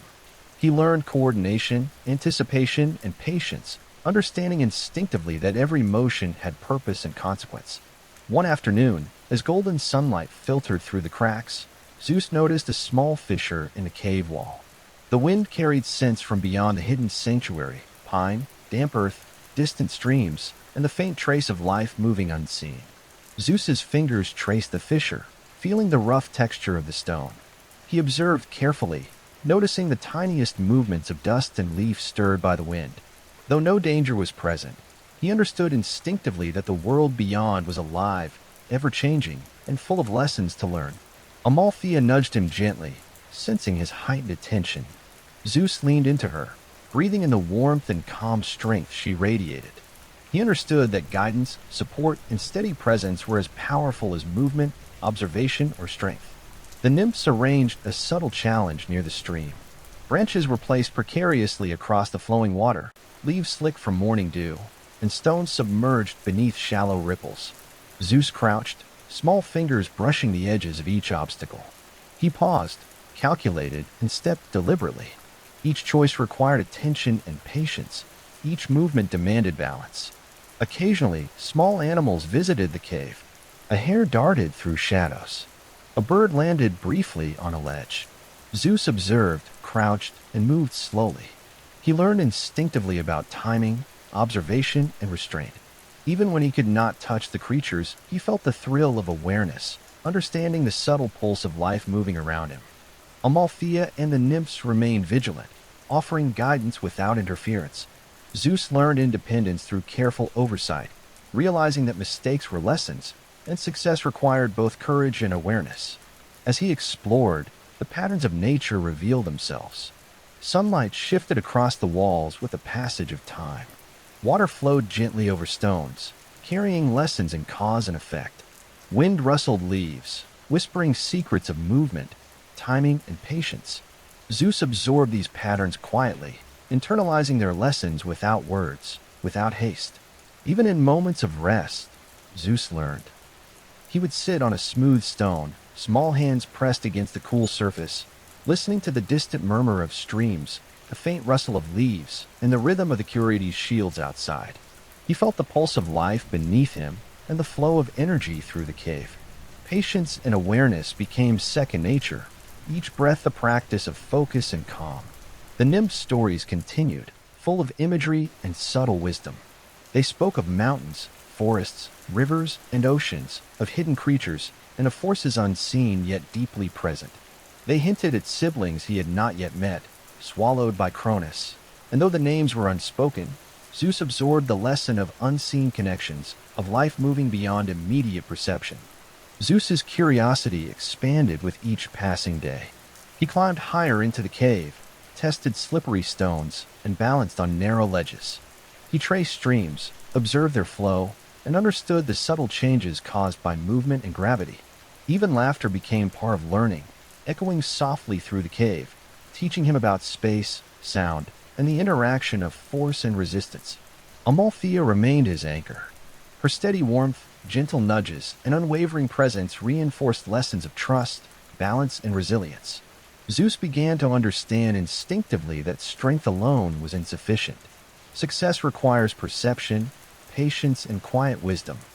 The rhythms of the Curetes' shields became internalized, guiding his own movements. He learned timing, anticipation, and careful coordination. Every misstep was a lesson, every small success a reinforcement of the harmony between observation, patience, and action. Zeus felt the first stirrings of destiny in quiet moments. A subtle energy pulsed through him, faint yet undeniable.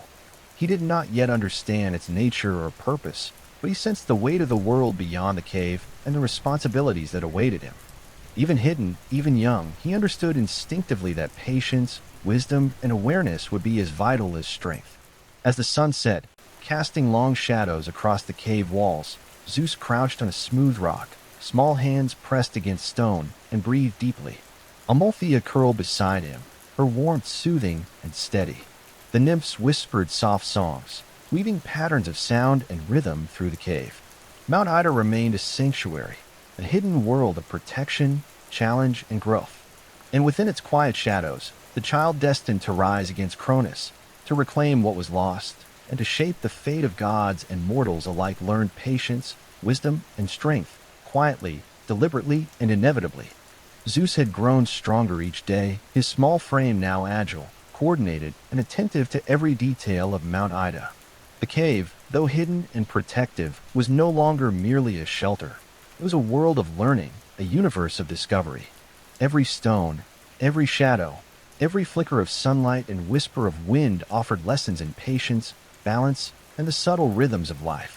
Amalthea pressed close as always, her warmth and steady breathing anchoring him in calm. Her nudges guided him when he stumbled. Her gentle presence reassured him when he paused, uncertain. Through her, Zeus understood instinctively that strength alone was not enough. Support, trust, and quiet wisdom were as vital as courage and action. The nymphs had created a subtle new challenge. They arranged small rocks along the stream that ran through the cave, placed fallen branches across uneven surfaces, and left slippery moss on smooth stones. "Observe carefully, little one," they whispered. "Patience and perception guide every step." Zeus approached with quiet focus. His small fingers brushed each stone, testing its stability.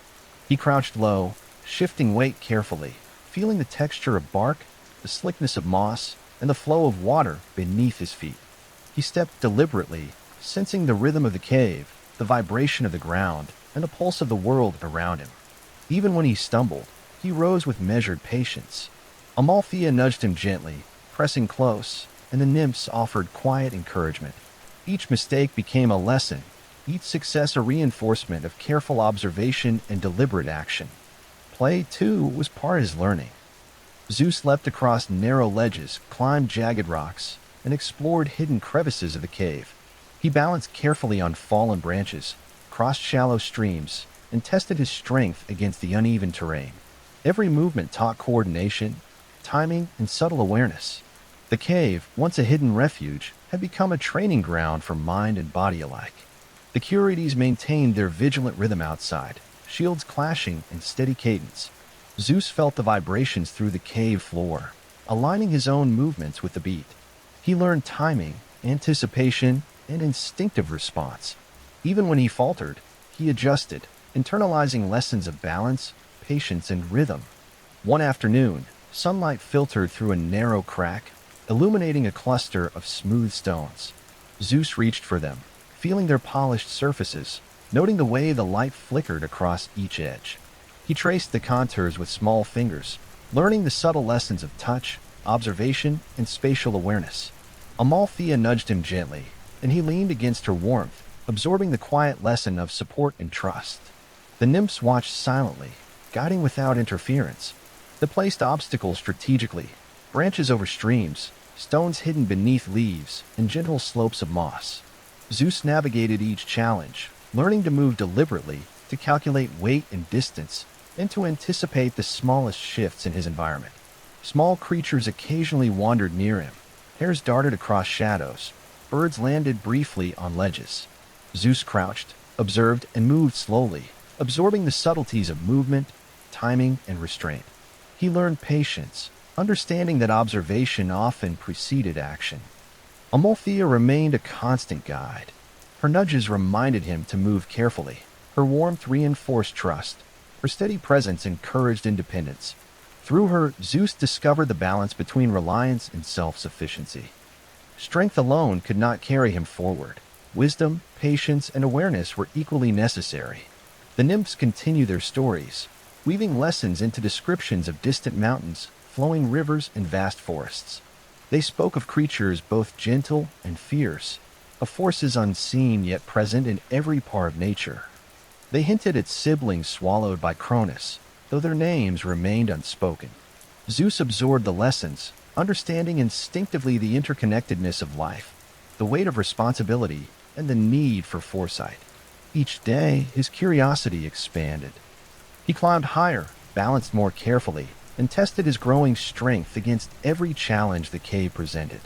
He observed sunlight reflecting off water, shadows stretching and shrinking, and leaves rustling in the faint wind. Even laughter and play became learning, teaching him about space, sound, and the interaction of force and resistance.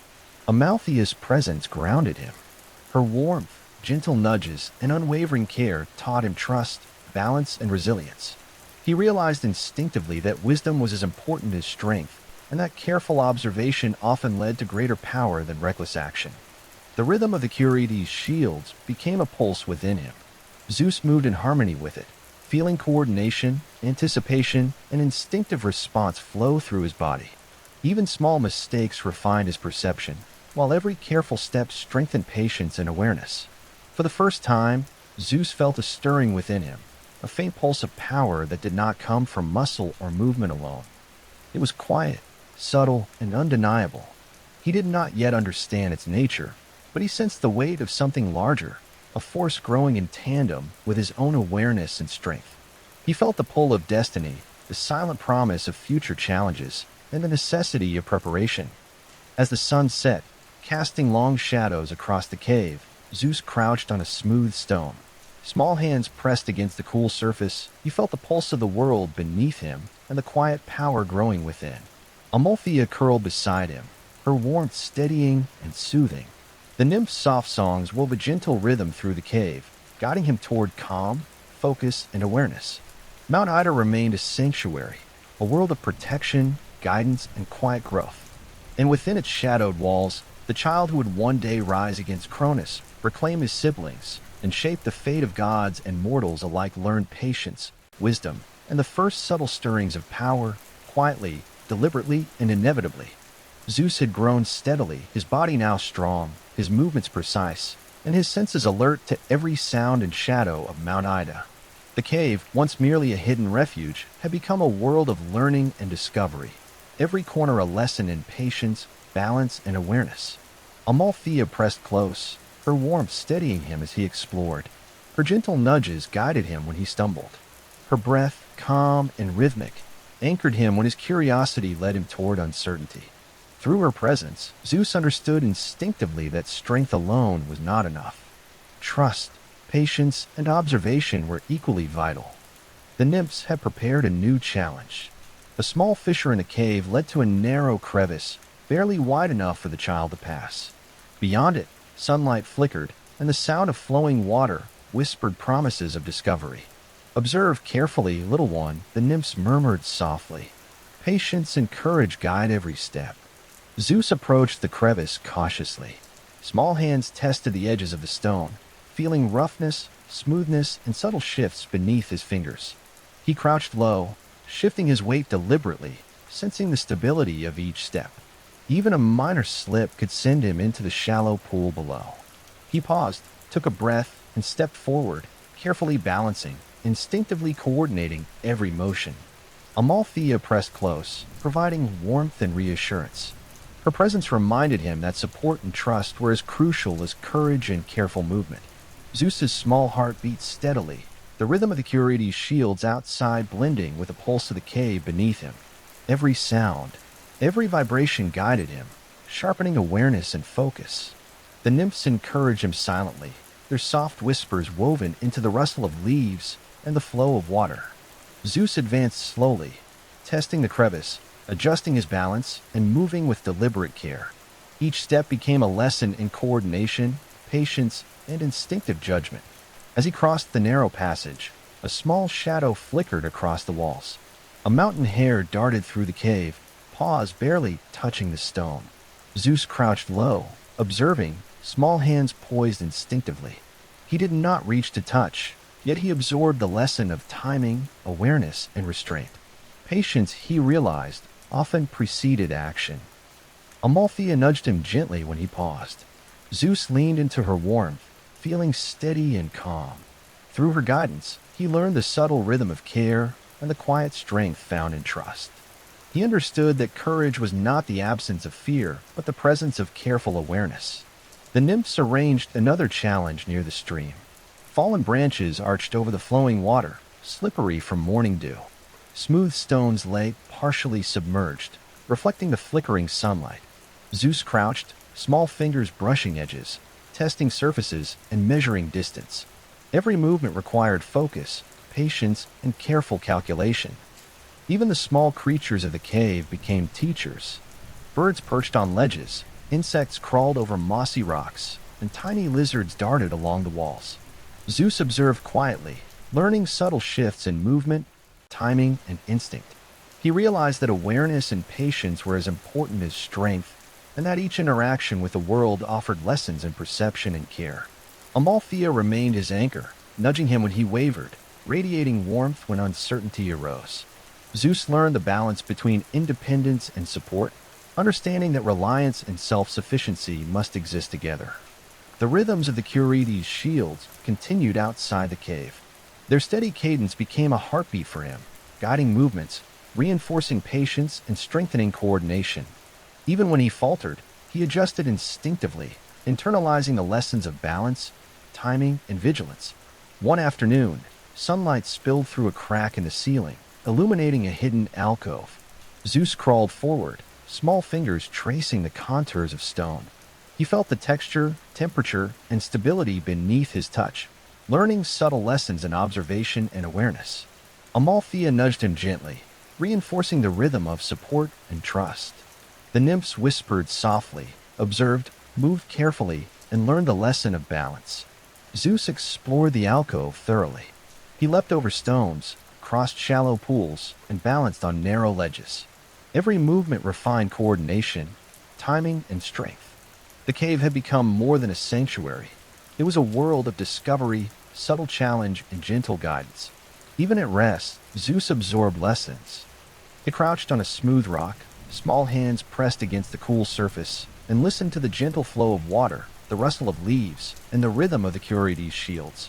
He felt the pulse of the cave beneath him and the quiet energy of life surrounding him. Patience, observation, and awareness became second nature, woven into every movement and breath. The nymphs' stories continue to teach. They spoke of distant mountains, flowing rivers, hidden forests, and vast oceans. They hinted at siblings swallowed by Cronus, though names were never spoken. Zeus absorbed lessons in interconnectedness, responsibility, and the subtle balance of life. Even hidden from the world, he felt the weight of destiny stirring quietly within him. Zeus's curiosity expanded daily. He climbed higher, crossed narrower streams, and explored deeper crevices. He observed sunlight on water, shadows on stone, and the subtle movements of leaves in the wind. Even laughter and play became lessons in perception, coordination, and the flow of energy through the world. Amalthea anchored him throughout, her warmth and nudges reinforcing lessons of patience, trust, and quiet strength. He learned instinctively that wisdom was as essential as courage, and that careful observation often preceded the greatest achievements.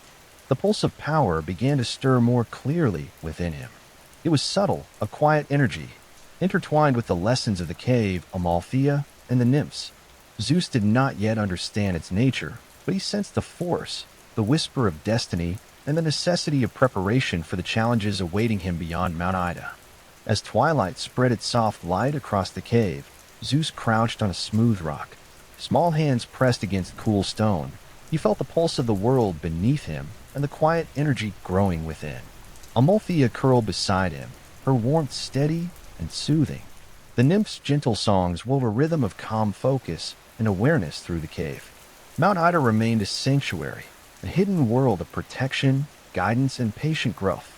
And within its shadows, the child who would rise against Cronus, reclaim his siblings, and shape the fate of gods and mortals alike learned courage, awareness, patience, and the first subtle stirrings of power, quietly, deliberately, and inevitably. Zeus had grown in strength and awareness, his small frame agile and precise, attuned to every sound, shadow, and rhythm of Mount Ida. The cave had become more than a shelter. It was a living teacher, a world of subtle lessons and careful observation. Every rock, stream, and ray of sunlight offered insight. Every gentle nudge or whispered word shaped his body and mind. Amalthea remained a constant presence, her warmth steady and reassuring. Her soft nudges guided him when he stumbled. Her calm breath reminded him to slow when excitement carried him too far.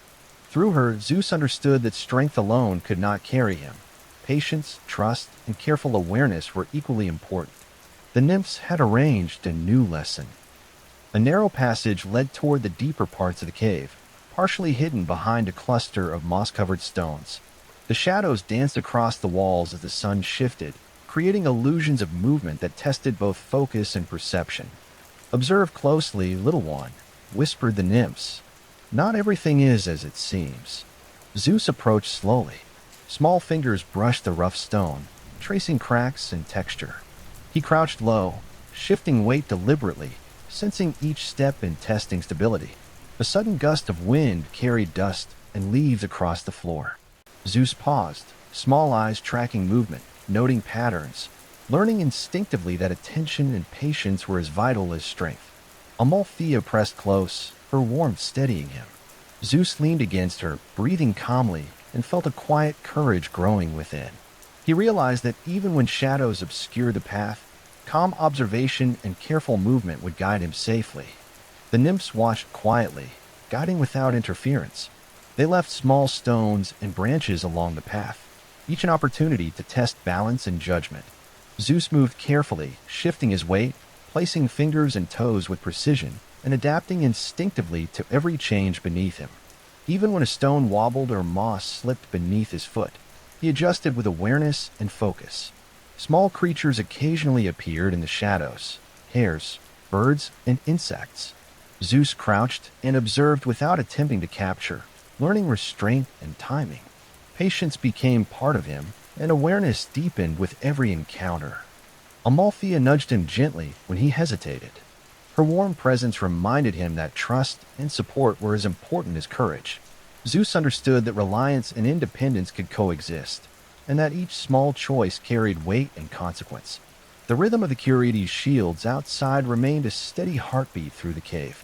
Zeus aligned his movements to it, learning coordination, timing, and instinctive response. Even mistakes taught lessons. Every stumble reinforced careful observation, patience, and resilience. One afternoon, sunlight caught a small glimmer of something unusual along the cave wall. Zeus approached cautiously, small fingers tracing a faint carving, rough and worn with age. The pattern was intricate, unfamiliar, yet it held a quiet significance he could sense without understanding fully. Amalthea pressed close, her steady warmth reinforcing calm courage. The nymphs whispered softly, "Notice, little one. The world holds secrets for those who look carefully." Zeus crouched and observed, small fingers brushing the carved stone. He felt an almost imperceptible energy, a pulse beneath the surface, quiet yet undeniable. Though he did not yet understand its meaning, he sensed that some mysteries required patience, attention, and care. Exploration became a delicate dance of curiosity and caution. Zeus climbed narrow ledges, balanced on slippery stones, and traced the flow of hidden streams. He noticed sunlight shifting, shadows stretching and shrinking, and the gentle rustle of leaves carried on the wind.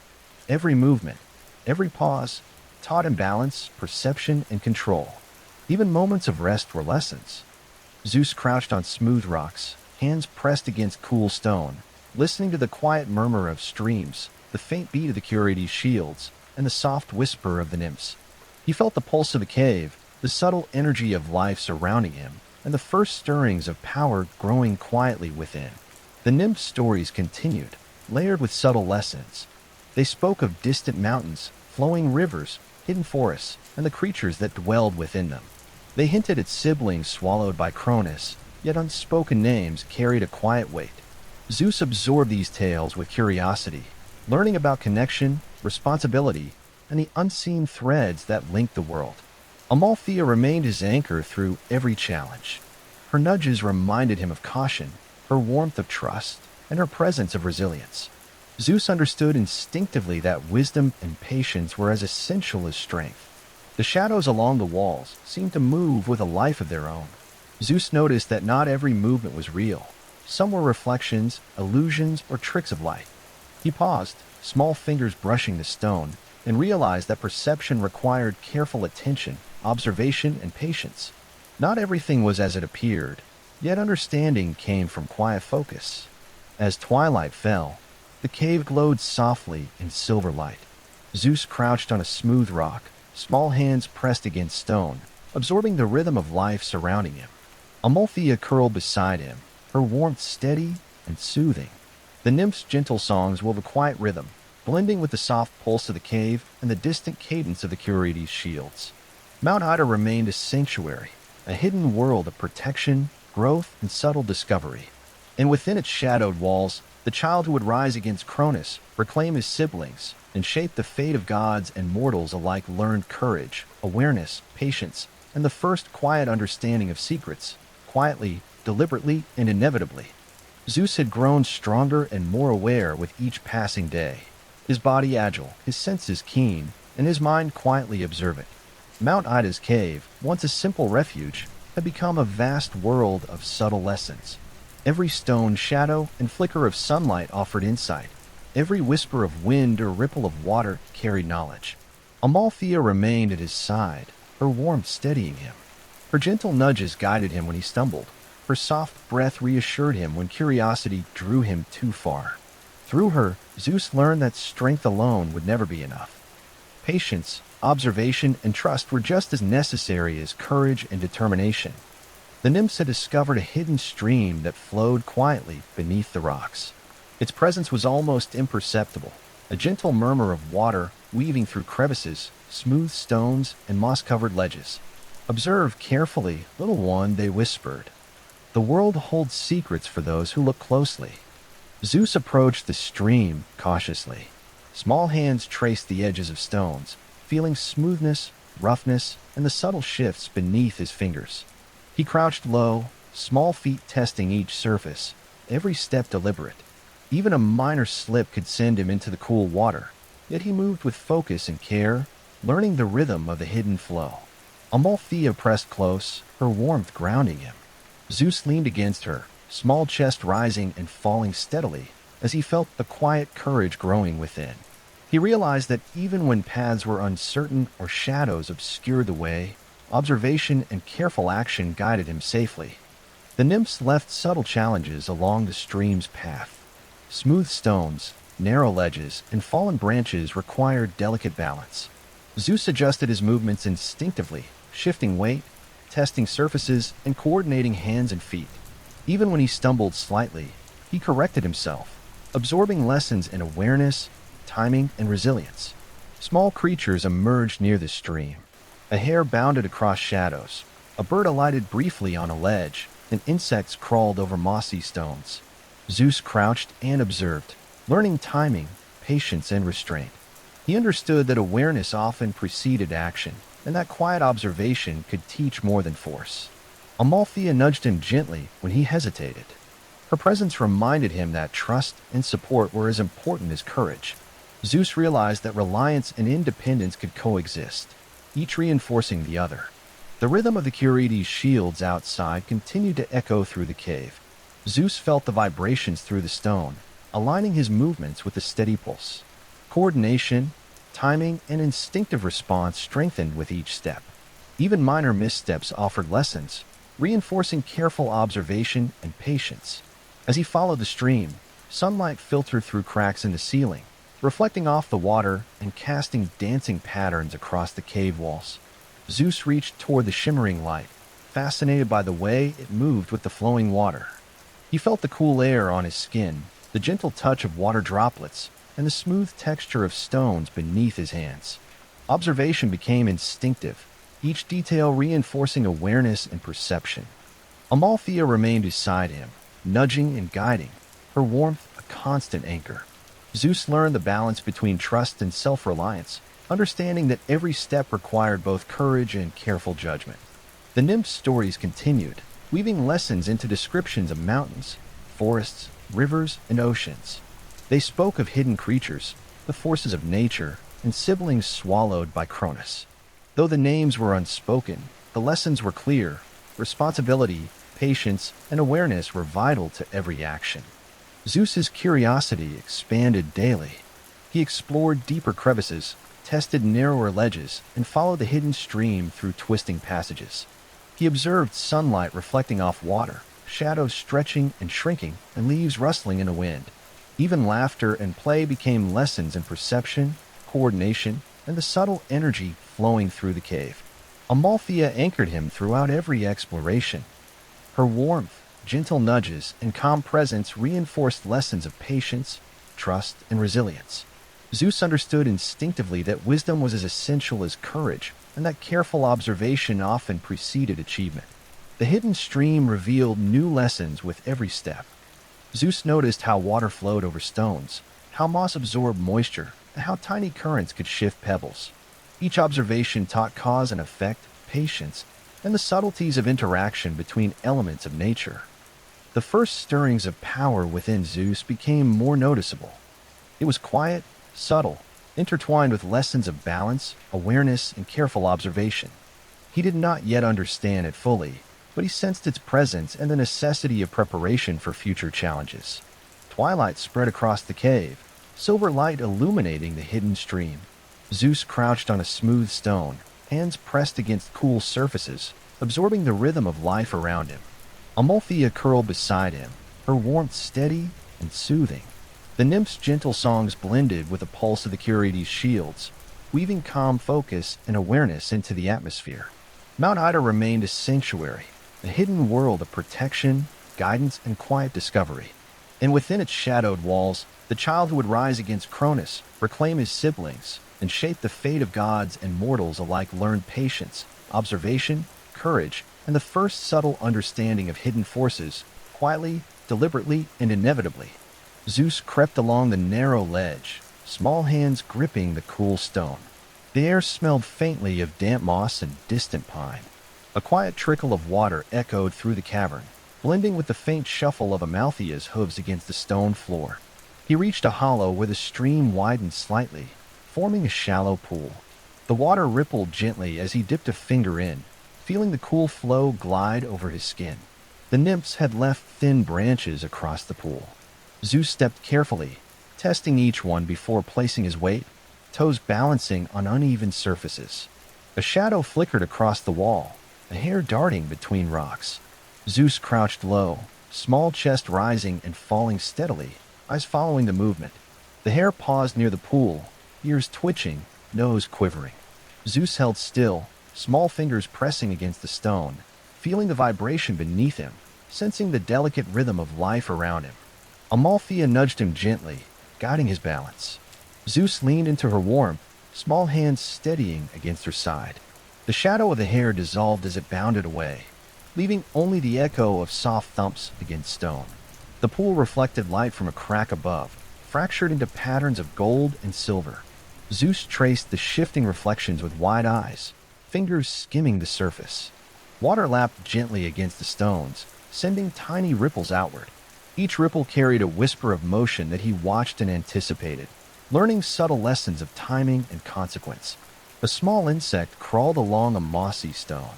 Zeus crouched lower, fingertips brushing the surface as he followed its path. It paused, turned, and moved forward again.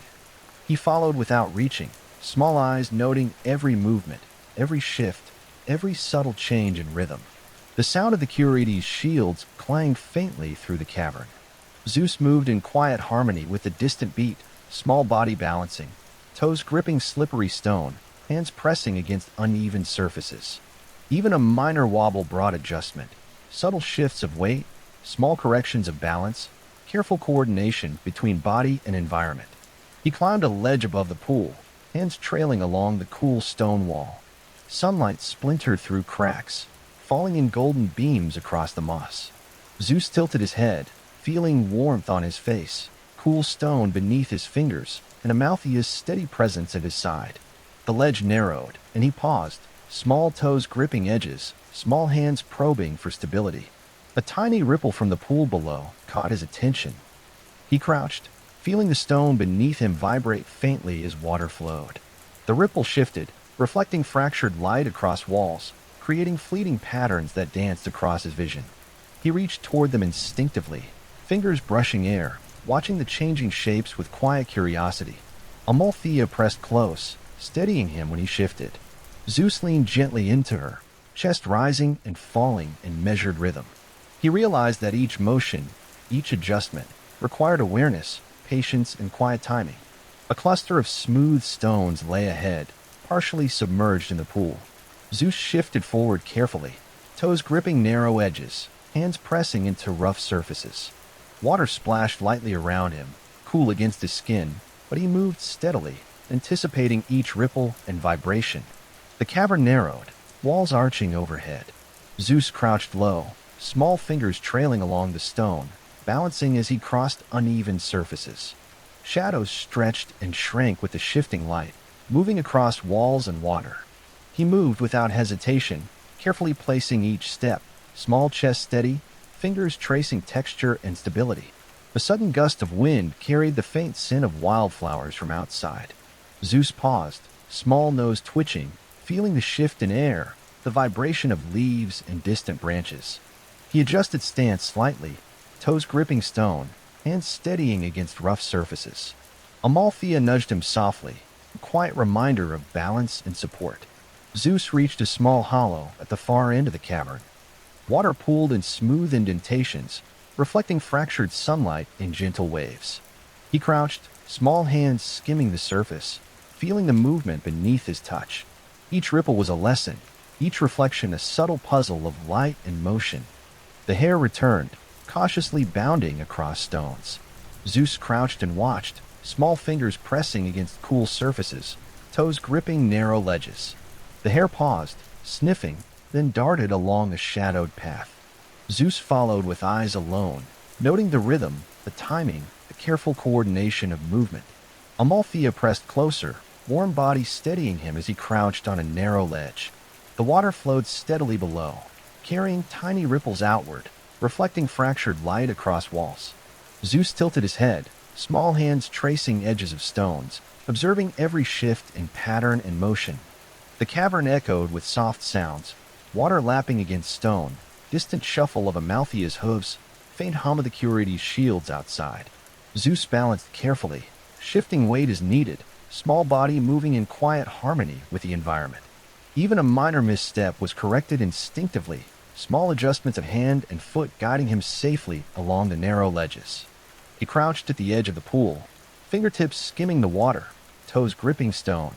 The ripple of water reflected sunlight in fractured patterns, dancing across the cavern walls. Zeus watched each shift, small chest rising and falling steadily. Amalthea pressed close at his side. The hidden stream, the echoes of the cavern, the subtle rhythm of shadows and water, everything moved together, weaving lessons of patience, awareness, and careful observation. Zeus breathed deeply, small hands pressed against stone, toes gripping narrow edges, and felt the quiet stirrings of something powerful growing within him. Zeus crouched low, hands brushing the rough stone as he stepped onto a narrow ledge. The stream from the hidden cavern below trickled softly, sending a gentle hum through the stone. Cool air mingled with the faint scent of moss and pine, rising through cracks in the ceiling. Every step required careful balance, small toes gripping edges, small fingers tracing texture, adjusting to shifts beneath him. Amalthea moved beside him, her steady warmth pressing against his side. When a stone wobbled beneath his hand, she nudged gently, and Zeus leaned into her, small chest rising and falling steadily. He felt the rhythm of the cave, the vibration of the ground beneath him, and the subtle pulse of life surrounding him. A narrow opening appeared ahead, framed by jagged stones and the glimmer of light from above.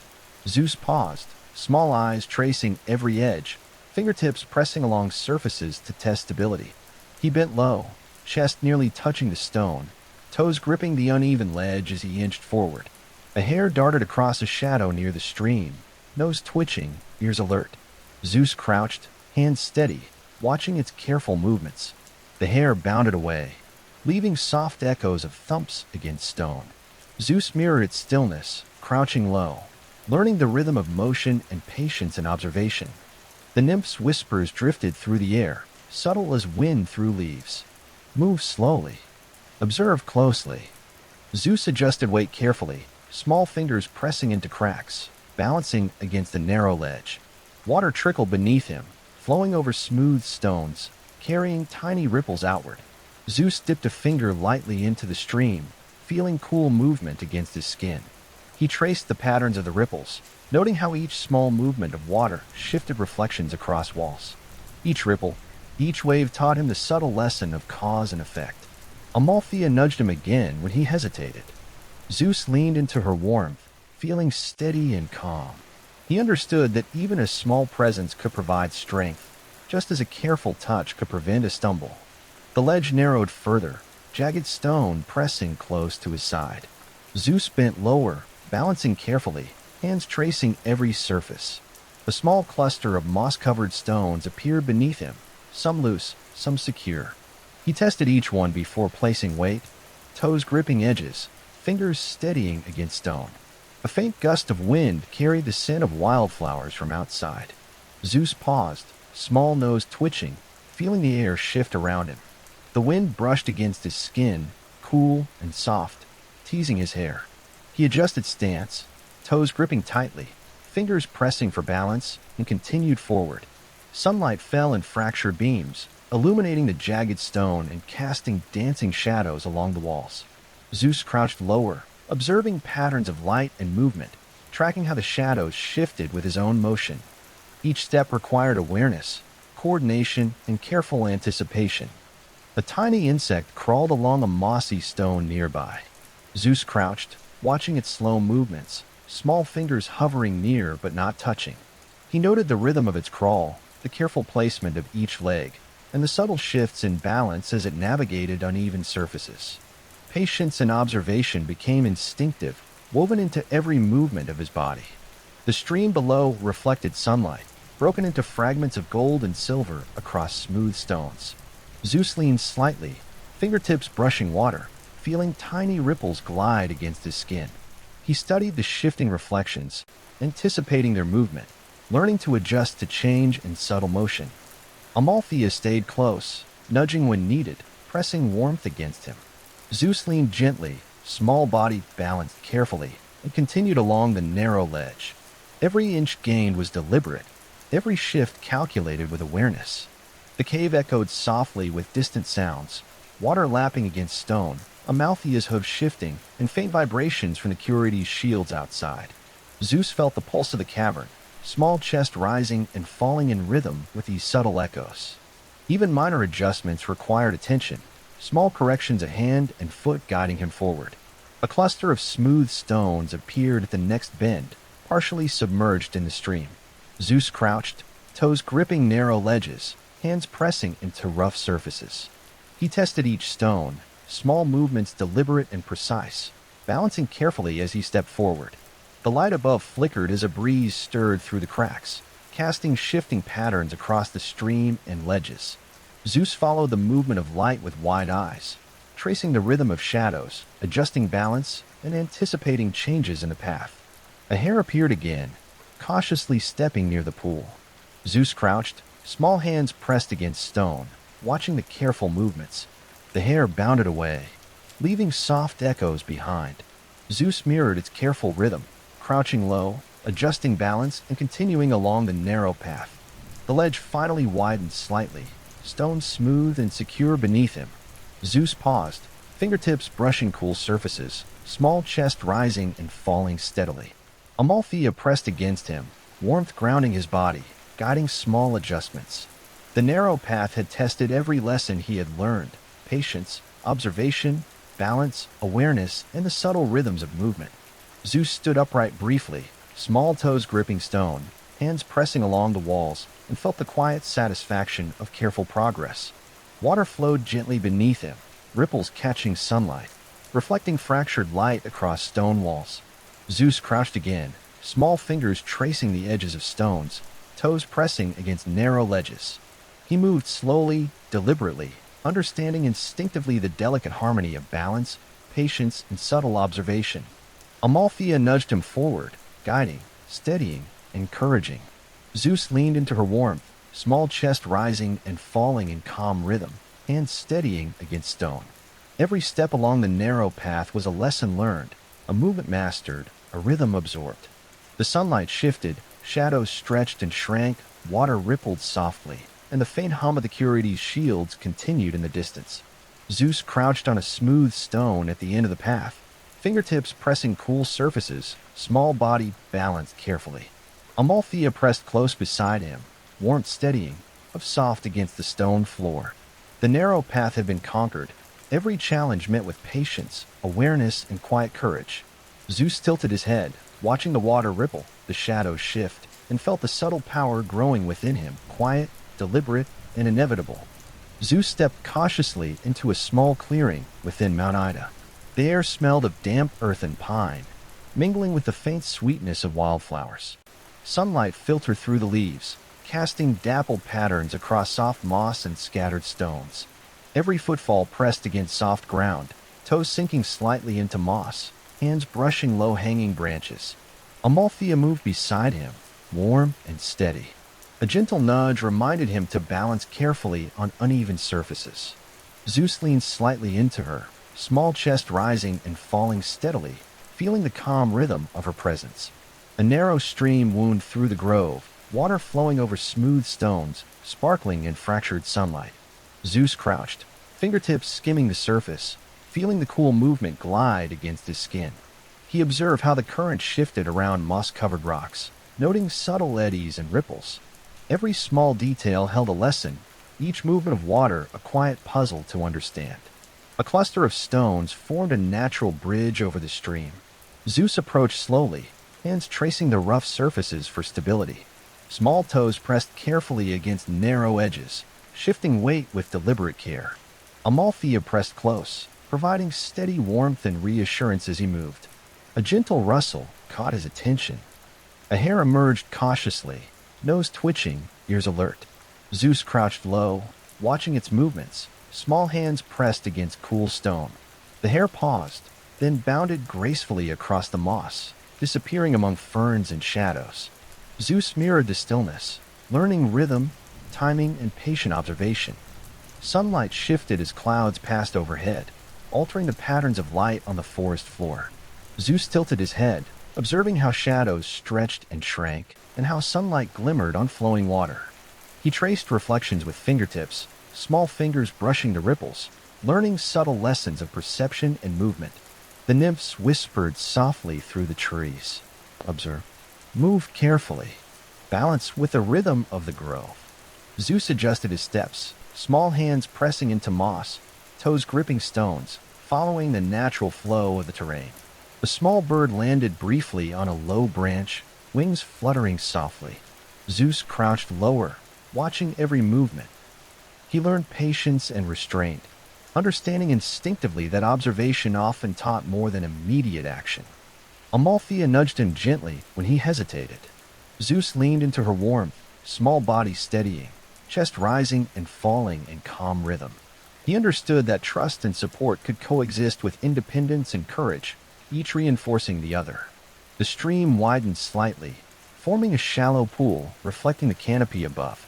Zeus crouched, small fingers tracing the edges, toes pressing against smooth stones along the perimeter. He noticed how small movements caused ripples, how the water responded to each shift of pressure. Every ripple held a subtle lesson in cause, effect, and the quiet balance of nature. A narrow path curved around the pool, lined with moss-covered stones and low-hanging branches. Zeus moved along carefully, small hands brushing the rough bark for stability. Fallen leaves shifted beneath his toes, adding a faint crunch with every step. He adjusted stance, feeling the subtle give of the ground and the gentle sway of branches above.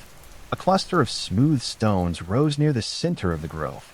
Zeus climbed slowly, testing each stone with fingertips, balancing carefully with toes gripping narrow edges.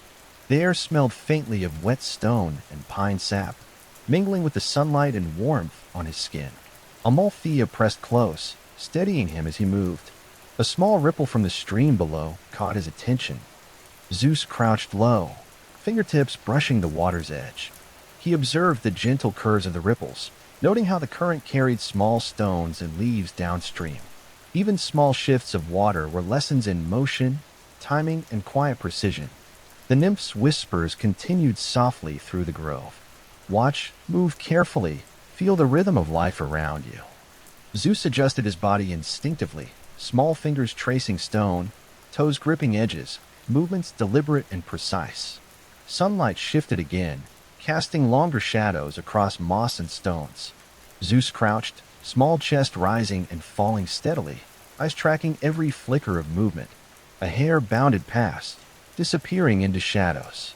Zeus mirrored its cautious rhythm, learning awareness and the quiet flow of action and reaction. Amalthea nudged him once more, warmth steadying, guiding small adjustments. Zeus leaned into her presence, body calm, movements careful, each step a balance of patience and focus. The hidden grove revealed its lessons subtly with every step. Zeus noticed how moss absorbed moisture, how stones reflected sunlight differently depending on angle, how small currents in the stream shifted leaves and pebbles. Every observation built awareness. Every movement reinforced careful coordination. Twilight began to spread across the canopy. Zeus crouched near the shallow pool, small fingers pressing against cool stone, toes gripping uneven edges. Amalthea pressed close, warmth steadying, hooves soft against mossy ground. The water rippled gently, sunlight fading to silver reflections, shadows stretching and shrinking in a quiet rhythm. Zeus tilted his head, observing the flow of the stream, the shifting light, and the subtle movements of leaves above. He felt the quiet pulse of the grove, small fingers tracing the cool edges of stone, toes gripping narrow surfaces. Every ripple, every shadow, every tiny movement carried lessons of patience, balance, and awareness. Amalthea nudged him gently, steadying him as he crouched. Zeus leaned against her warmth, chest rising and falling steadily, hands pressing stone, toes gripping narrow edges. The hidden grove had taught him courage, subtle observation, patient movement, and the quiet understanding of nature's rhythm. Small ripples flowed outward across the pool, sunlight fractured on smooth stones, shadows shifting gently over moss. Zeus felt the subtle stirrings of something powerful within, quiet yet undeniable, growing with every deliberate step. He crouched on a flat stone, small hands pressed against cool surfaces, Amalthea beside him. The hidden grove whispered its lessons through sunlight, shadow, and water, weaving patience, balance, and awareness into every movement. Zeus breathed steadily, chest rising and falling, small fingers tracing stone, toes gripping moss. Every ripple in the pool, every shifting shadow, every whisper of wind, every flicker of sunlight became part of him, shaping quiet power within, deliberate, patient, inevitable. Zeus moved carefully across the moss-covered stones, the hidden grove stretching quietly around him. Sunlight filtered through the thick canopy above, casting long, fractured beams across the soft earth. The air was cool, carrying faint scents of pine, damp stone, and wildflowers. Every step pressed gently against moss or stone, toes curling for grip, fingers brushing against rough surfaces for balance. Amalthea followed close, her warmth steadying him. When a loose stone shifted beneath his hand, she nudged softly, and Zeus leaned slightly into her support, small chest rising and falling steadily. He felt the rhythm of the grove in his movements, each step deliberate, each adjustment precise. Ahead, the ground rose toward a cluster of jagged rocks. Zeus paused, small hands tracing cracks and edges, testing stability. The rocks loomed quietly, shadows pooling between them, a delicate maze of stone and light. He crouched low, toes gripping edges, small fingers pressing carefully as he began to navigate the first stretch. A soft rustle came from a nearby bush. A hare darted through the shadows, ears alert, paws pressing lightly against the earth. Zeus froze, observing, small body crouched, eyes following every twitch and movement. The hare paused briefly, sniffed the air, then bounded away. Zeus mirrored its cautious rhythm, crouching low, moving carefully, learning awareness and patience. Sunlight fractured through the canopy, reflecting off the moss and stone in shifting patterns. Zeus tilted his head, small fingers brushing rough surfaces, toes adjusting to the subtle slopes beneath him. Each movement demanded attention, each pause sharpened perception. A tiny insect crawled along the surface of a stone. Zeus crouched lower, following its path without touching, noting how it balanced, shifted weight, and adapted to uneven terrain. Every observation reinforced patience, careful movement, and quiet attention to detail. The stream from the hidden grove rippled softly below, water flowing over smooth stones, carrying leaves and small pebbles downstream. Zeus reached a narrow ledge above the water, hands tracing jagged edges, toes gripping the stone as he stepped carefully. Amalthea pressed close, warmth steadying, nudging gently when needed. Zeus leaned into her, small body steady, chest rising and falling calmly, movements deliberate. A gentle breeze rustled the leaves, carrying scents of flowers and damp earth. Zeus paused, nose twitching, feeling the subtle shift in air and the slight sway of leaves above. He adjusted stance, toes gripping more firmly, fingers pressing for balance, continuing forward. The rocks formed a narrow corridor, shadows stretching along jagged edges. Zeus crouched low, small fingers tracing every surface, toes balancing along narrow ledges. He felt vibrations through the stone from the flowing stream below, subtle reminders of connection between earth, water, and movement. Sunlight shifted as clouds passed overhead, splintering into fractured patterns on stone and moss. Zeus traced the shadows with wide eyes, adjusting balance, moving slowly and deliberately. Even minor missteps prompted immediate corrections, small shifts of hands and feet guiding him securely along the narrow passage. Amalthea nudged him when hesitation crept in, warmth steadying him. Zeus leaned into her presence, small chest rising and falling, steadying his body, focusing on each movement, each placement of hand and foot. A small pool appeared along the corridor, water flowing gently over smooth stones. Zeus crouched near the edge, small fingers skimming the surface, toes pressing against mossy rocks for balance. Ripples carried sunlight across walls in delicate patterns, dancing and shifting with the current. He observed every change, every subtle motion, absorbing lessons of rhythm, timing, and quiet awareness. The rocks whispered as he moved, loose pebbles shifting beneath fingertips, subtle cracks guiding his small hands. Zeus learned to anticipate changes, adjusting weight and movement instinctively. The corridor narrowed further, stones pressing close against his side, requiring careful crouching and deliberate motion. A small bird flitted above, wings brushing leaves, its shadow moving across walls and water. Zeus crouched lower, small fingers pressing against rough stone, toes gripping narrow edges, eyes tracking its motion. He mirrored its careful movements, learning rhythm, balance, and patience. Amalthea remained close, warmth steadying him, nudges guiding subtle adjustments. Zeus leaned slightly, pressing against her, small body steady, chest rising and falling in calm rhythm. He continued forward, each step careful, deliberate, guided by observation, instinct, and quiet courage. The stream below shifted gently, ripples carrying tiny stones and leaves downstream. Zeus crouched on a narrow ledge, small fingers brushing the edge of the stone, toes gripping moss. Every movement, every shift in balance, reinforced lessons of patience and awareness. Shadows lengthened as the sun sank lower, sunlight fracturing across the rocks in gold and silver.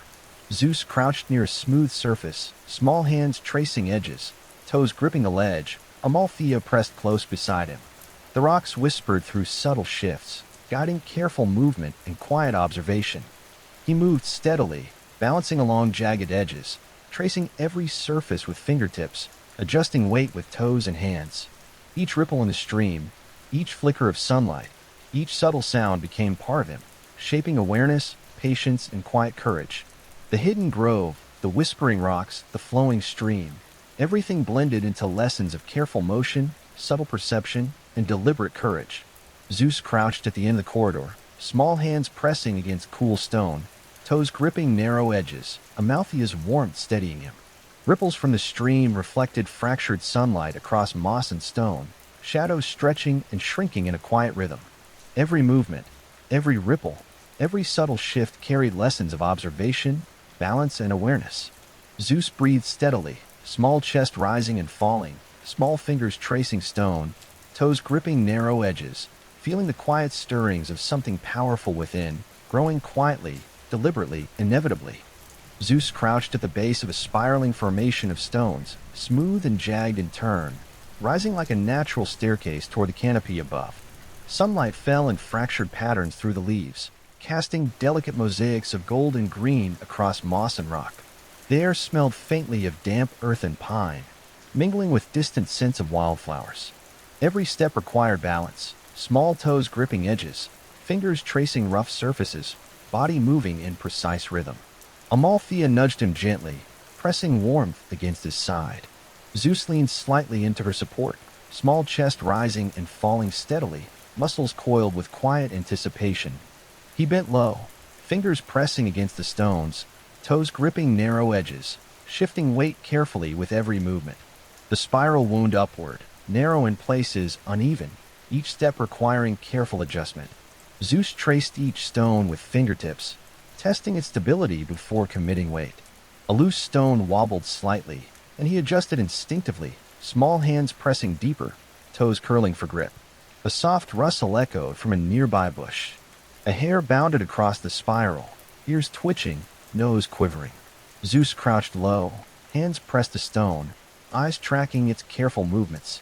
The hare paused briefly, then darted along a shadowed ledge. Zeus mirrored its caution, moving with quiet patience, small body steady and deliberate. Sunlight shifted as clouds passed overhead, fracturing the light in intricate patterns across the spiral stones. Zeus tilted his head, small fingers brushing rough surfaces, toes adjusting to subtle inclines and dips. Every step demanded awareness, each pause sharpened perception. A small insect crawled along a mossy stone, and Zeus crouched lower, following its path without touching. He observed how it balanced, adapted to uneven terrain, shifted with subtle curves in the stone. Even small movements held lessons of timing, patience, and precise coordination. The hidden spiral wound higher, stones narrower in places, shadows pooling beneath cracks. Zeus leaned low, balancing carefully, small fingers tracing every surface, toes pressing firmly against stone edges. Amalthea pressed close, warmth steadying, nudging gently when hesitation crept in. A gentle breeze carried scents of pine and wildflowers, brushing against Zeus's skin. He paused briefly, small nose twitching, feeling the subtle shifts in air. Adjusting weight instinctively, toes gripping stones, fingers pressing for balance, he continued upward along the spiral path. Sunlight fractured across the stones and moss, shadows shifting with each movement. Zeus traced patterns with wide eyes, adjusting balance, small hands pressing for stability, toes curling around narrow edges. Even minor missteps were corrected instinctively, shifts of hand and foot guiding him forward securely. Amalthea nudged him when needed, warmth steadying, presence reinforcing balance. Zeus leaned into her, small chest rising and falling in calm rhythm, body moving deliberately along the spiral. A narrow ledge appeared partway up the formation. Zeus crouched low, fingers pressing into rough surfaces, toes gripping edges. Water trickled from a small spring above, flowing gently over stone, rippling softly across the ledge.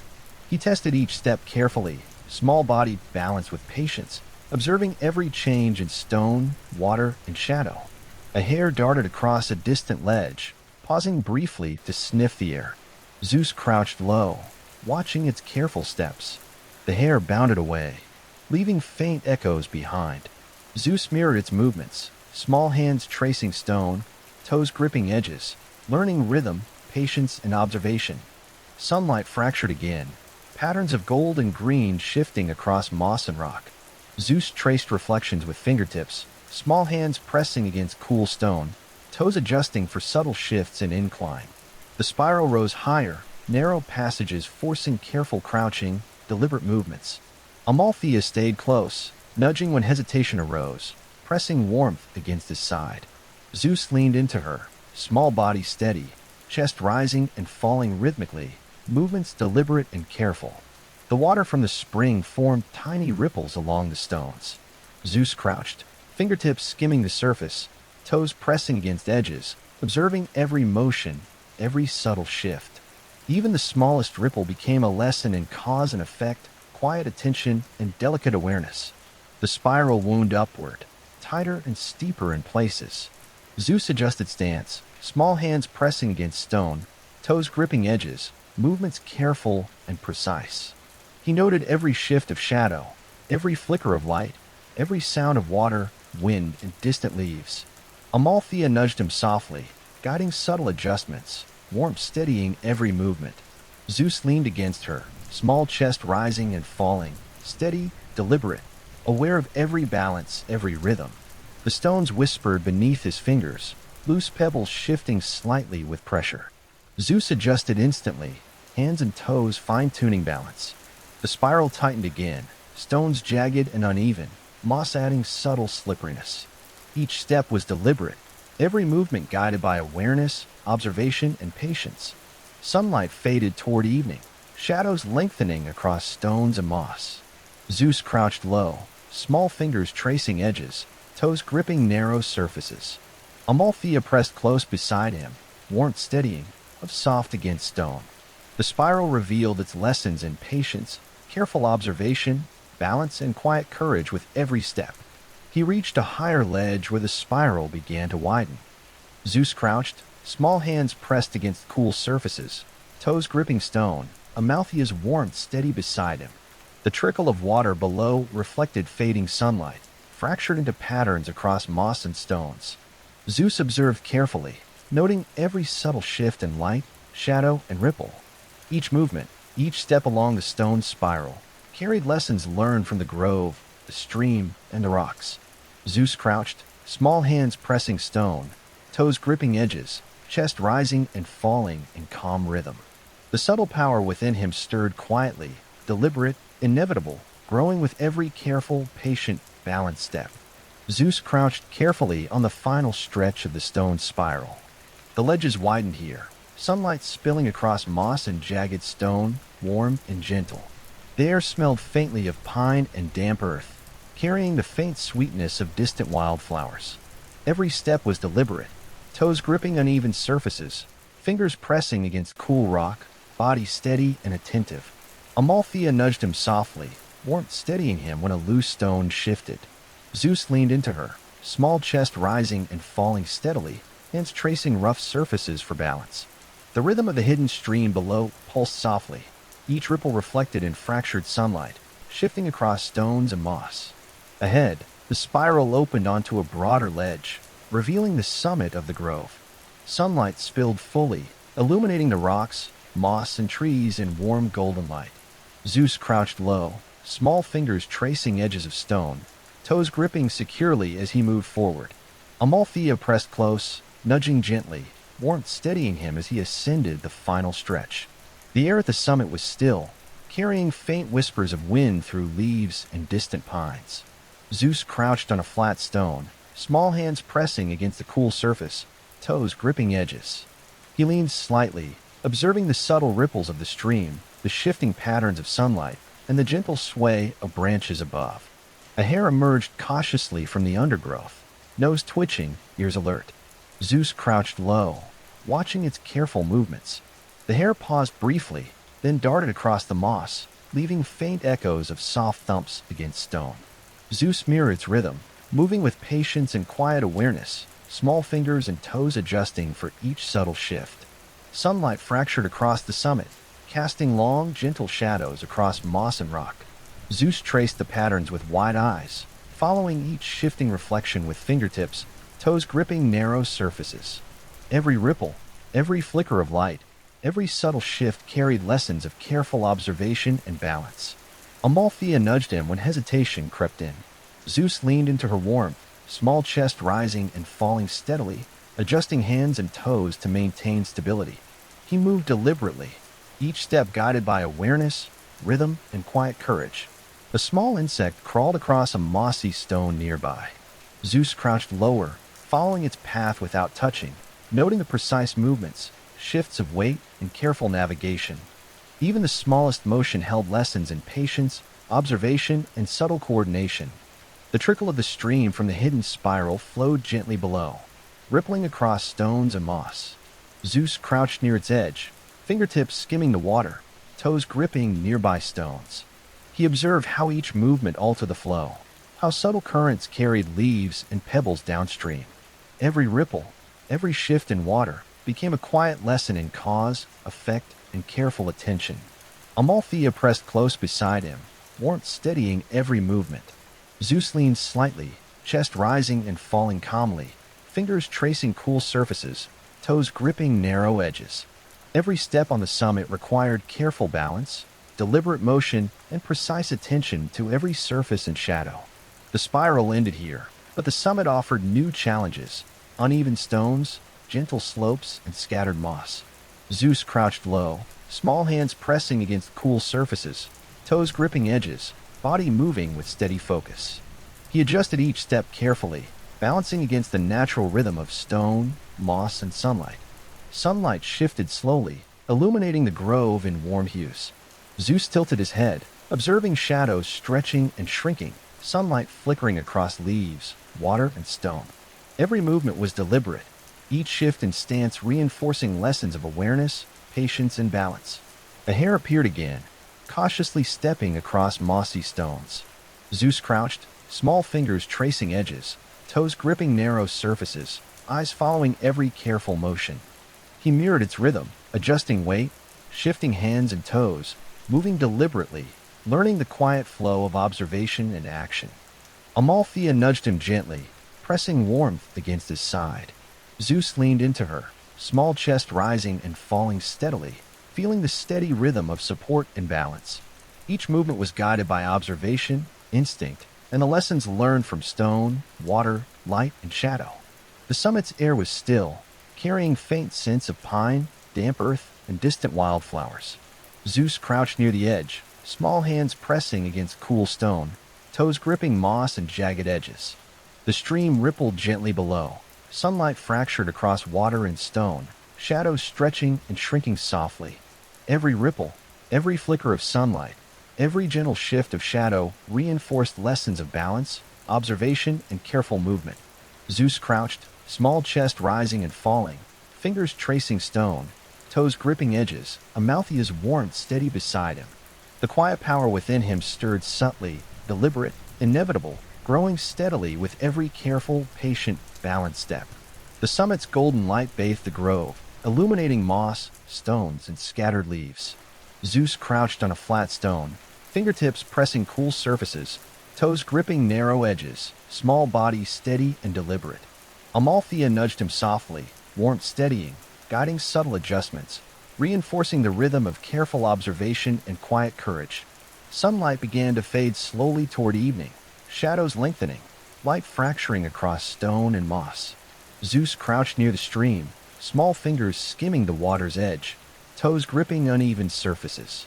Every ripple, every shadow, every subtle shift became part of him, shaping awareness, patience, and the quiet growth of power within. He tilted his head toward the last beams of sunlight filtering through leaves. Amalthea pressed close, hooves soft against stone, warmth steadying every movement. Zeus crouched on the summit, fingers tracing edges, toes gripping narrow ledges, small chest rising and falling steadily. The quiet stirrings within him grew deliberate, inevitable, and patient, readying him for the challenges yet to come. Zeus crouched atop the summit, small fingers pressed against cool stone, toes gripping narrow edges, Amalthea close beside him. The air was crisp, carrying faint scents of pine, damp earth, and distant wildflowers. Sunlight stretched across the horizon, soft gold spilling into the hidden grove below, fracturing across moss, stones, and leaves. He leaned slightly into Amalthea's warmth, small chest rising and falling steadily. The gentle rhythm of her presence steadied every movement, guiding subtle adjustments as he shifted forward. Small toes pressed carefully against stone, fingers tracing rough surfaces, body balanced and attentive. Below, the stream rippled gently over smooth stones, carrying fallen leaves downstream. The water reflected sunlight in fractured patterns of gold and silver, ripples shifting with subtle motion. Zeus crouched low, fingertips brushing the water's edge, toes gripping narrow ledges. Each ripple, each shimmer of light, carried lessons in awareness, patience, and quiet observation. A hare appeared cautiously near the moss-covered stones, nose twitching, ears alert. Zeus watched its careful movements, crouched low, small hands pressing against stone, toes gripping edges. The hare paused, then bounded along the moss, leaving soft echoes behind. Zeus mirrored its rhythm, learning balance, patience, and the quiet flow of motion. Sunlight fractured further as clouds passed overhead, shadows stretching and shrinking across stones and moss. Zeus traced patterns with fingertips, toes adjusting, body moving deliberately. Every subtle shift of light and shadow reinforced lessons of observation and timing. Amalthea nudged him gently when a small stone shifted beneath his hand. Zeus leaned into her warmth, adjusting stance, fingers pressing deeper, toes gripping more firmly. Every movement became an extension of awareness, instinct, and deliberate patience. A tiny insect crawled along a mossy stone. Zeus crouched lower, following its path with attentive eyes, fingers hovering without touching. He observed its careful balance, subtle shifts, and precise coordination across uneven surfaces. Even the smallest movements reinforced rhythm, patience, and quiet control. The summit opened fully to the horizon, sunlight spilling across stones, moss, and leaves in warm, golden light. Zeus crouched near the edge, fingertips pressing cool stone, toes gripping narrow ledges. The gentle wind carried scents of pine, wildflowers, and distant earth, brushing lightly against his skin. He tilted his head, observing every ripple in the stream, every shift in shadow, every flicker of sunlight. Amalthea pressed close, warmth steadying, nudges guiding subtle adjustments. Zeus leaned slightly, chest rising and falling steadily, movements deliberate, precise, patient.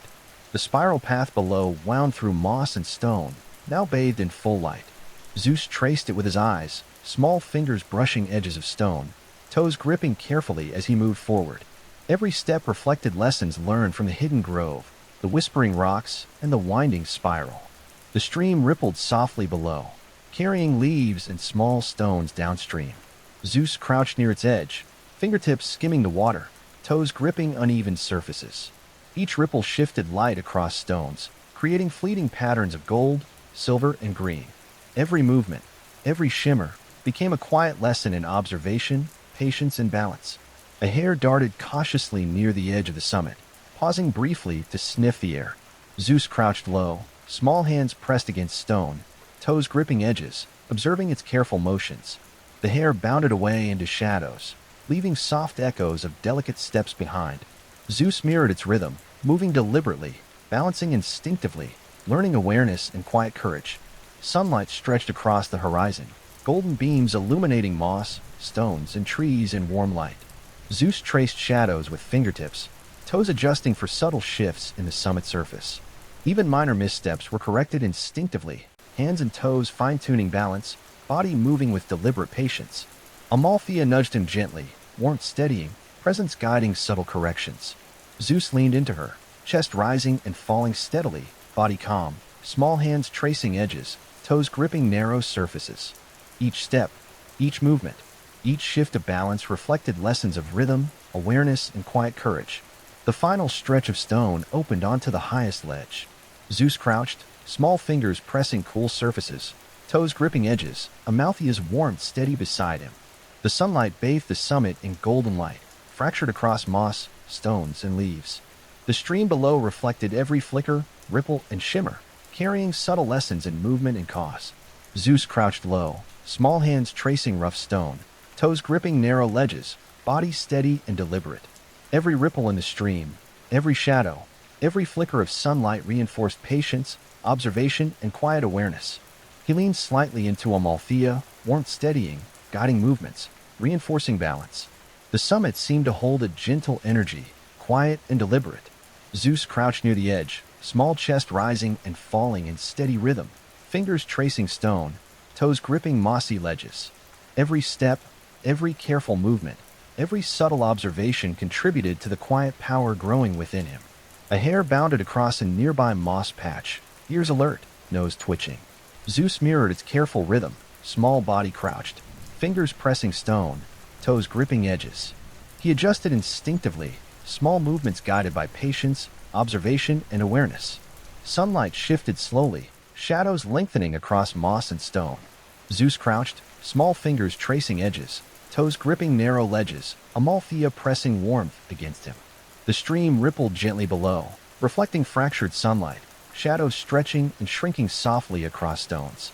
Every movement, every observation, every subtle shift became part of him, shaping awareness, patience, and quiet courage.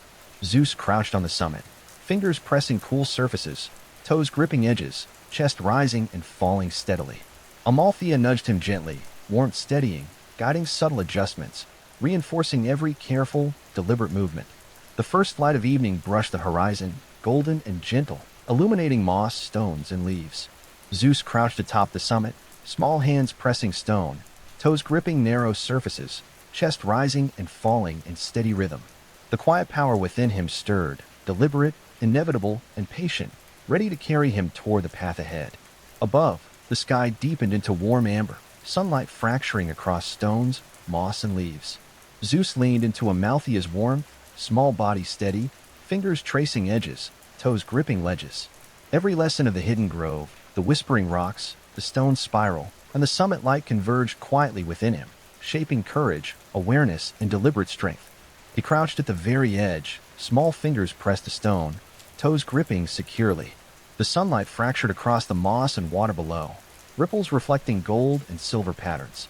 Zeus tilted his head, small chest rising and falling steadily, Amalthea pressed close beside him.